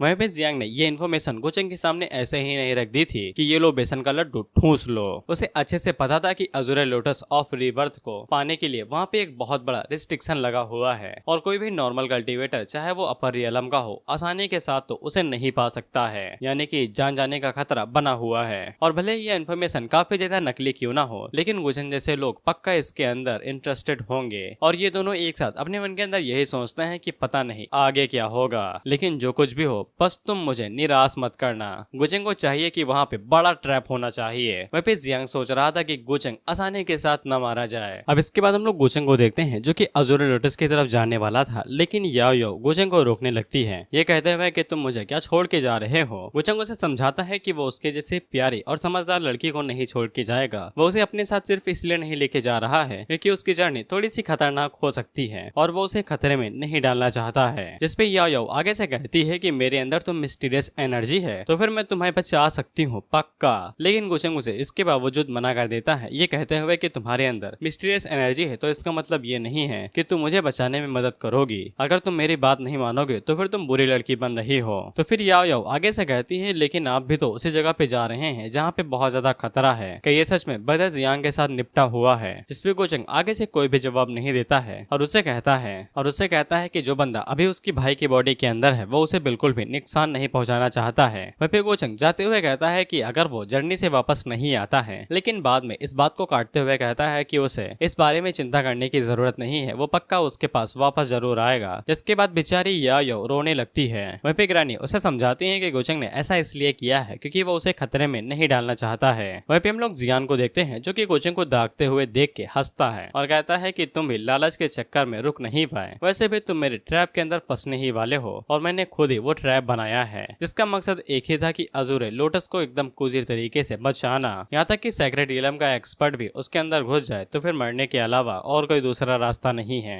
वह पे जाओई को कुछ अजीब सा महसूस हो रहा था, उसे ऐसा लग रहा था कि कुछ तो गड़बड़ होने वाली है और वो बस यही दुआ करती है कि सब कुछ ठीक ठाक चला जाए, नहीं तो पूरा का पूरा जियान लुन डिवाइन लैंड बर्बाद हो सकता है। वहीं पे हम लोग गुजंग को देखते हैं जिसे सब कुछ पता था कि यहाँ पे चल क्या रहा है। खैर इसके बाद हम लोग मिंग को देखते हैं और जो लेटर जियांग के पास आया था अपर कल्टीवेटर की तरफ से वो उसी ने भिजवाया था। अब इसे पता चल जाता है कि लेटर वाला प्लान तो पूरी तरीके से बर्बाद हो गया और जो भी तैयारी की गई थी उसके भी पूरी तरीके से एल लग चुके हैं और उसे समझ में आ जाता है कि अगर वो यहाँ पे दोबारा कोई लेटर लिखती है तो फिर मुसीबत और ही बढ़ेगी। जिसके बाद वो इस तरीके से सोचने लगती है कि अगर गोचंग उसके जगह पे होता तो वो बिल्कुल भी इस तरह का काम नहीं करता और अगर जियांग उसके जाल के अंदर नहीं फंसता है तो फिर उसके पास यहाँ पे बस एक ही चॉइस बचेगी कि वो पूरे के पूरे जियान लुन डिवाइन लैंड को डिस्ट्रॉय कर दे। इसके बाद वो दोबारा सोचती है कि अगर गोचंग मेरी जगह पे होता तो फिर वो क्या करता। वहीं पे हम लोग गोचंग को देखते हैं जो कि इन सभी चीजों को काफी दूर से देख रहा था और वो अपने मन के अंदर सोचता है, बेवकूफ औरत, तुम्हें क्या लगता है कि जियांग को मारना इतना ज्यादा आसान है? लोअर रियलम में काफी जल्दी से आ गई बिना किसी प्रॉपर प्लान और बिना किसी तैयारी के, शायद से मुझे तुम्हारी मदद कर देनी चाहिए। इसके बाद गोचंग दोबारा अपने इनर वर्ल्ड के अंदर जाता है जहाँ पे चोचो उसे जैसे ही देखती है तो वो अपना बदन ढक लेती है और उसे पूछती है दोबारा क्या लेने के लिए आए हो। इस पे गोचंग उसे कहता है इससे तुम्हारा क्या लेने देना, साला ये मेरा इनर वर्ल्ड है, मैं जब चाहे तब अंदर आऊंगा बाहर जाऊंगा, तुम्हें इसे क्या। और ऊपर से मैं बता दूं कि अभी तुम मेरे कब्जे में हो, तुम्हें अपना एटीट्यूड देखना चाहिए। वहीं पे चोचो मुंह बंद होने के बावजूद गोचंग से कहती है साले मैं तुझे मार दूंगी, एक बार तू बाहर तो मिल। खैर गोचंग उसे अपनी कुर्सी से उठा के साइड में फेंक देता है और वहीं पे सामने चाय लाता है और उसे कहता है कि चाय बनाओ, अभी अपन अच्छे मूड में है और मैं तुम्हें यहाँ से बाहर भी जाने दूंगा। वहीं पे चोचो का सेंट वाला दिमाग अभी भी तक नहीं गया था और वो अपने मन के अंदर सोचती है कि अगर ये मुझे बाहर जाने देगा तो अभी भी मेरे पास मौका है। गोचंग उसे कहता है चाय बनाओ चाय। वहीं पे चोचो चाय बनाना शुरू करती है तो गोचंग उससे कहता है कि ये बड़े सम्मान की बात है कि सेंट चोचो के हाथों से चाय पीने का मौका मिल रहा है। वहीं पे चोचो उसे कहती है कि अपने शब्दों से मुकरना नहीं। गोचंग उसे कहता है जाने दूंगा भाई। वहीं पे चोचो के चाय बनाने का लहजा था वो काफी ज्यादा खराब था या फिर उसे चाय बनाना ही नहीं आता था, इसीलिए गोचंग उसे ताना मारते हुए कहता है कि ये जो पत्तियां है ना ये 8000 साल पुरानी हैं और इनकी जो पत्तियां हैं ये स्प्रिंग वाटर से आई हैं, द स्पेलिंग हार्ट, और तुमने जो वाहियात चाय बनाई है इससे मेरी ये सभी चीजें वेस्ट हो रही हैं। भाई तुम लोग खुद देखो यार, आधी पत्ती तो बाहर ही लटक रही है, कहाँ से वो फूल पाएंगी। वहीं पे चोचो गोचंग से कहती है कि अगर तुम्हारा मकसद मुझे बेइज्जत करना है तो वो तुम पहले ही कर चुके हो। इस पे गोचंग आगे से कहता है कि मेरा ऐसा कोई भी इरादा नहीं है, मैं तो यहाँ पे इसलिए आता हूँ ताकि मैं तुम्हें कंपनी दे सकूं और वैसे भी इस इनर वर्ल्ड के अंदर बिल्डिंगों और पहाड़ों के अलावा और कुछ भी नहीं है ताकि तुम लोनली ना हो। इस पे चोचो आगे से कहती है कि इस तरह से दिखावा ना करो, तुम्हारे अंदर कोई भी इंसानियत नहीं बची है। गोचंग उससे पूछता है तुम्हें ऐसा क्यों लगता है कि मेरे अंदर कोई भी इंसानियत नहीं बची है? क्या तुम ये कहना चाहते हो कि मैंने तुम्हारी गर्दन उन लोगों के हवाले नहीं की जो तुम्हें मारना चाहते हैं, तो फिर मैं इससे कोई इंसान नहीं रहा। इस पे चोचो कहती है कि इस बहाने से ये सच नहीं बदल जाएगा कि तुमने किसी को चोट नहीं पहुंचाई है। जिस पे गोचंग आगे से कहता है कि इस तरीके से बातें मत करो और उसका लहजा काफी ज्यादा तीखा था और वो आगे से कहता है कि साला तुमने कब देखा कि मैं बिना किसी दिक्कत के किसी को मारे जा रहा हूँ? क्या मैंने करोड़ों लोगों को मारा? क्या मैंने किसी को बिना किसी रीजन के टपका दिया? क्या मैंने बेवजह किसी को मारा है? वहीं पे गोचंग आगे से कहता है कि चलो मान लो तुम लकी हो गई और तुम्हारे पास बहुत ज्यादा अपॉर्चुनिटी आ गई, कल्टीवेशन रिसोर्स आ गए जिनकी तुम्हें जरूरत थी, लेकिन तुम किस तरह के कल्टीवेटर रहोगे अगर तुम दूसरे लोगों को तुमसे तुम्हारी अपॉर्चुनिटी छीनने दोगे? तो फिर तुम्हें खुद को ही मार लेना चाहिए, क्योंकि हर कोई तुम्हें मारना चाहता है, तो फिर तुम कैसे इन सभी चीजों को संभालोगी? और गोचंग आगे से नौटंकी करते हुए कहता है क्या तुम्हें पता भी है कि कितने सारे कल्टीवेटर मेरी पोजीशन और स्टेटस के लिए मर मिटने को तैयार हैं। तुम्हें पता भी है कि मैं यहाँ पे खड़ा हूँ तो मैंने कितनी ज्यादा लड़ाइयाँ लड़ी हैं, कितने सारे तरीकों और पैदरों को झेला है। मैं अंदर से मर चुका हूँ लेकिन इसके बावजूद तुम्हारे सामने खड़ा हूँ, और यही वो सब तरीके हैं जिनसे मैं सर्वाइव करते हुए यहाँ तक आया हूँ। मैंने अभी तक जो भी कर्म कांड किए हैं वो मेरे खुद के जिंदा रहने के लिए हैं। ये बस जीने की आग है और कुछ भी नहीं, और इसमें गलत क्या है। खैर गोचंग अब जाते हुए कहता है कि मैंने ये सब कुछ एक्सप्लेन तो कर दिया है लेकिन तुम फिर भी मुझे नहीं समझोगी। चोचो उससे पूछती है तो फिर बताया क्यों। गोचंग कहता है क्योंकि मैंने अच्छे मूड में था। चोचो उससे कहती है अच्छे मूड में हो तो फिर तुम मुझे छोड़ क्यों नहीं देते हो। और वो अपने मन के अंदर सोचती है कि इसे पहले ही ह्यूमैनिटीज इंस्पेक्टर के बारे में पता लग चुका है, जिसपे गोचंग उसे कहता है कि अभी तुम्हें छोड़ने का सही टाइम नहीं आया है, और जब सही टाइम आएगा तब मैं तुम्हें जाने दूंगा, और वो बहुत जल्द ही आएगा। खैर अब चोचो गोचंग से कहती है कि अगर वो यहाँ पे सच में ह्यूमैनिटीज इंस्पेक्टर को समझने की कोशिश कर रहा है तो फिर गलत है। वो कभी भी उसके प्लान और एबिलिटी को समझ नहीं पाएगा। अगर वो यहाँ पे सिर्फ जिंदा रहना चाहता है तो फिर वो यहाँ से भाग क्यों नहीं जाता है। उसे कभी भी ह्यूमैनिटीज इंस्पेक्टर के करीब नहीं रहना चाहिए अगर वो सिर्फ सर्वाइव करने की कोशिश कर रहा है। गोचंग उसे कहता है कि मेरे बारे में चिंता दिखा रही हो, मुझसे इसे खुशी हुई, चलो मैं तुम्हें थोड़ा सा बाहर हवा खिला ले आता हूँ। इसके बाद वो चूचू को बाहर ले आता है और उससे कहता है कि ये उसके सेंटर का फॉर्मेशन है जहाँ पे उसने टियानचन रियलम के अंदर अपने जाल को बिछाया हुआ है और सब कुछ उसके प्लान के मुताबिक ही चल रहा है। ह्यूमैनिटीज इंस्पेक्टर उसे कभी भी ढूंढ नहीं पाएगा और गोचेंग को बस ह्यूमैनिटीज इंस्पेक्टर को पता लगाना है और यहाँ पे लाके उसे पील देना है। वहीं पे चूचू पीछे से हैंड साइन बनाती है जो कि इस इन्फॉर्मेशन को जियांग के पास भिजवाने वाली थी, यानी ह्यूमैनिटीज इंस्पेक्टर के पास। इसके बाद गोचेंग तुरंत जैसे ही वो देखता है कि उसका काम हो गया है तो वो चूचू को दोबारा इनर वर्ल्ड के अंदर भेज देता है, ये कहते हुए कि चुपचाप जाओ, मैंने तुम्हें ताजी हवा लेने दी है, अब तुम मेरे प्लान को खराब करो इससे पहले ही मुझे तुम्हें बाहर भेज देना चाहिए। वहीं पे चूचू मुस्कुराते हुए अंदर चली जाती है और मन के अंदर सोचती है कि मैंने वो काम पहले ही कर दिया है, ह्यूमैनिटीज इंस्पेक्टर को तुम्हारे लोकेशन के बारे में पता चल चुका है। वहीं पे गोचंग अपने मन के अंदर सोचता है कि चलो तुमसे इतनी ज्यादा बकवास करना बेकार नहीं गया, और इसने जो भी चूचू को बताया कि इसने पूरे टियानचन रियलम के अंदर फॉर्मेशन बिछा रखी है ये सब कुछ झूठ था, बस इसलिए ताकि मिंग को ह्यूमैनिटीज इंस्पेक्टर की लोकेशन के बारे में पता चल सके। वहीं पे गोचंग मन के अंदर सोचता है मिंग मैंने तुम्हारे लिए रास्ता खोल दिया है, ये काफी बड़ा प्रेजेंट होगा, उम्मीद करता हूँ तुम इसे जल्दी आके रिसीव कर लोगी। अब मुझे 2-3 मिनट के अंदर फाइट निपटानी है तो मैं थोड़ा सा बातों के स्पीड अप करता हूँ। हम देखते हैं कि जियांग को जो चूचू ने मिस्टिक कार्ड भेजी थी उसकी मदद से उसे पता चल जाता है कि उसके पैलेस के लोग यहाँ पे पहुंच चुके हैं, और जियांग इस बात से काफी ज्यादा खुश होता है और अपने मन के अंदर सोचता है कि अब वो मिंग के लीडर की मदद से उन लोगों को भी यहाँ बुला लेगा, और जब उसकी आइडेंटिटी वो लोग जान जाएंगे तब वो उनका भी इस्तेमाल कर लेगा, और उतनी देर में गोचंग भी सफाया हो ही जाएगा। जिसके बाद हम लोग देखते हैं कि अज़ुरी लोटस वाली जो जगह थी वहाँ पे भाई बिजलियां गड़गड़ा रही थी, एकदम लड़ाई दंगा हो रहा था, इसलिए जो भी लोग थे उस तरफ जाने लगते हैं क्योंकि उन्हें पता चला था कि गोचंग वहीं पे गया है। वहीं पे हम लोग गोचंग को देखते हैं जो हर तरफ गर्दा उड़ाया था, और जो भी पपेट उसके सामने आते हैं वो उन सभी को मारते पीटते लगातार आगे बढ़ रहा था, और उनसे कहता है कि ये मेरे लिए काफी नहीं है। लेकिन उसी टाइम पे गोचंग के ऊपर एक बहुत बड़ी स्वॉर्ड आती है जो कि उसे खत्म कर सकती थी, लेकिन गोचंग जल्दी से साइड में हटता है और उसे डॉज कर लेता है। वहीं पे जो लोग गोचंग के इस लड़ाई को देख रहे थे वो सभी कहते हैं कि वो सभी आर्मर सोल्जर बहुत ज्यादा बड़े हैं और शक्तिशाली हैं, अगर वो हमारे ऊपर एक सिंगल शॉट भी स्विंग कर देते हैं यानी घुमा के मारना तो फिर वो हम सभी को एक ही झटके में गायब कर सकते हैं। जिसके बाद हमें उन सभी सोल्जर्स के साइज दिखाए जाते हैं जो कि एक एक बिल्डिंग से बड़े थे, और वो गोचंग के ऊपर अटैक करते हुए कहते हैं कि बिना परमिशन के अंदर आने वाले को मार दो। वहीं पे गोचंग भी उनकी स्ट्रेंथ को देख के काफी ज्यादा हैरान था, सरप्राइज हुआ था। जिसके बाद वो अपने पास से वही छोटी शॉट को बाहर निकालता है जिसका वो अक्सर इस्तेमाल करता है, और वो छोटी शॉट दिखने में छोटी थी लेकिन कारनामे बड़े करती थी। वो एक झटके में उन सभी सोल्जर्स के आर पार जाती है और उनके टुकड़े टुकड़े कर देती है। उसी टाइम पे एक दूसरा सोल्जर भी गोचंग के ऊपर अटैक करता है, लेकिन गोचंग उसे डॉज कर लेता है। जिसके बाद वो वहाँ पे स्पेशल टेक्निक का इस्तेमाल करता है और तेजी के साथ आगे बढ़ता है, और एक बार में जितने भी वहाँ पे आर्म सोल्जर थे वो उन सभी को बीच से काट देता है और उन्हें डिस्ट्रॉय कर देता है। वो सभी लोग गोचंग की लड़ाई को देख के बहुत ज्यादा खुश थे और कहते हैं कि डिवाइन इमॉर्टल सच में बहुत ज्यादा शक्तिशाली हो गए हैं। इस स्पीड के साथ वो उन्हें एक झटके के अंदर ही किसी कचड़े की तरह साफ कर सकते हैं। वहीं पे गोचंग जब उन सभी लोगों को डिस्ट्रॉय करके एक साइड पे निकलता है तभी उसके ऊपर एक और चांदी की शॉट से अटैक होता है। गोचंग उसे डायरेक्ट हिट खाता है और वो जमीन में जा घुसता है। वहीं पे उसके ऊपर अटैक करने वाली खूबसूरत मलिका थी। हाँ, बस मलिका का सर नहीं था। वहीं पे वो सभी लोग हैरान होते हैं कि अचानक से ये यहाँ पे कौन आ गया जिसने डिवाइन इमॉर्टल को इतने बड़े डिसएडवांटेज के अंदर डाल दिया। वहीं पे गोचंग भी उसके ऑरा को देख के काफी ज्यादा हैरान हुआ था। वहीं पे वो हसीना गोचंग से कहती है कि पुअर डिवाइन असेसन, तुम्हें क्या लगता है कि तुम यहाँ पे आके कुछ भी कर लोगे? यहाँ पे आने के बाद सिर्फ तुम्हें मौत ही मिलेगी। वहीं पे गोचेंग भी नाटक करता है कि ये पपेट इतना ज्यादा शक्तिशाली है, जिसके बाद वो पपेट एक झटके में गोचेंग के पीछे जाती है और उसके ऊपर अपनी स्वॉर्ड से अटैक करते उसके 2 हिस्से कर देती है। वहीं पे गोचेंग भी मरते हुए कहता है कि काफी ज्यादा तेज है, मैंने कभी सोचा भी नहीं था कि मैं यहाँ पे मरूंगा। वहीं पे वो सभी लोग उस हसीना को देख के हैरान हो जाते हैं कि ये इतनी ज्यादा शक्तिशाली है कि एक डिवाइन इमॉर्टल भी इसके हाथों में इस तरीके से मारा गया। जिसके बाद वो सभी लोग वहाँ से खिसक लेते हैं, ये सोच के कहीं ये कातिल हसीना उन्हें न देख ले और उन्हें कातिलाना बना दे।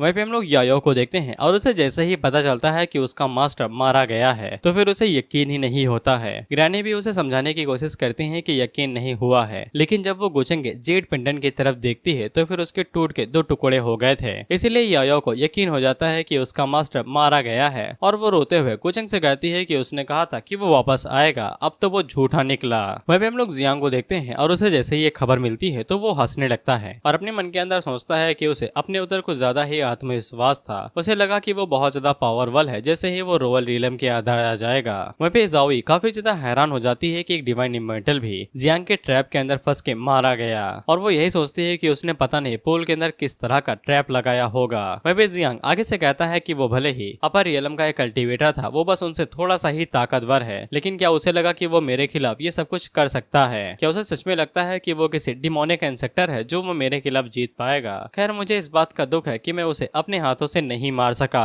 वहीं पे जाओई को ऐसा लगता है कि जियांग जितना सिंपल दिखता है उतना है नहीं, इसके टैक्टिक और रणनीतियां बहुत ज्यादा खतरनाक हैं और उसे ऐसा लगता है कि उसने जियांग को फॉलो करके सही फैसला किया है। अच्छा हुआ इसने गोचेंग की रणनीतियां नहीं देखी, नहीं तो इसके पसीने छूट जाते। खैर वो दोनों जब जा ही रहे थे कि तभी उनके सामने मिंग की हेवनली गार्ड्स आ जाते हैं, जिनके अंदर से अपर रियलम का ऑरा निकल रहा था। वहीं पे जियांग जैसे ही उन लोगों को देखता है तो वो उन लोगों से कहता है कि अपनी मास्टर को बुलाओ और कहो आके वो मुझसे ग्रीट करें, लेकिन वो गार्ड उसे साफ कहते हैं कि तुझे आना पड़ेगा, वो नहीं आएंगी। जिसपे जियांग आगे कहता है कि पता नहीं इस एरा के सक्सेसर्स को क्या हो गया है, उन्हें लगता है कि वो मुझसे ज्यादा शक्तिशाली हैं। जिसपे वो गार्ड्स साफ कह देते हैं कि वो नहीं आएगी, तू ही आएगा, अगर आना है तो आ, नहीं तो भाग जा। वैसे भी ये मामला काफी ज्यादा जरूरी है। तो फिर जियांग झुक जाता है और सीधा वहाँ से मिंग से मिलने के लिए चला जाता है। वहीं पे मिंग जैसे ही जियांग को देखती है और उससे पूछती है क्या तुम जियांग हो? वहीं पे जियांग उसे कहता है कि अगर तुम्हें पता है कि मैं कौन हूँ तो फिर अपने एटीट्यूड को और लहजे को थोड़ा सा हद में रखो। तुम्हें पता है कि अगर तुम मुझसे जरा सी भी बदतमीजी से बात करोगी तो फिर तुम्हें पता होना चाहिए कि मैं वो इंसान हूँ जो तुम्हारे जहन से तुम्हारी जिंदगी खींच के बाहर निकाल सकता है। वहीं पे मिंग पीछे मुड़ के उसे कहती है शानदार। वहीं पे जियांग जैसे ही मिंग को देखता है तो उसे ऐसा लगता है कि मिंग उसके पैलेस के द्वारा चुने गई सक्सेसर है, जैसे कि चूचू, और वो अपने मन के अंदर सोचता है कि इनके रूल्स तो साले ये सही से फॉलो नहीं करते हैं, चलो दिखने में तो अच्छे हैं कि इन लोगों ने मेरे लिए सही पर्सन चुना है। डुअल कल्टीवेशन की आग भड़क रही है लौंडे में। खैर मिंग तो पीछे मुड़ती है और उसके ऊपर तमाचा दे मारती है, ये कहते हुए कि सीधा मर जाओ यहाँ से।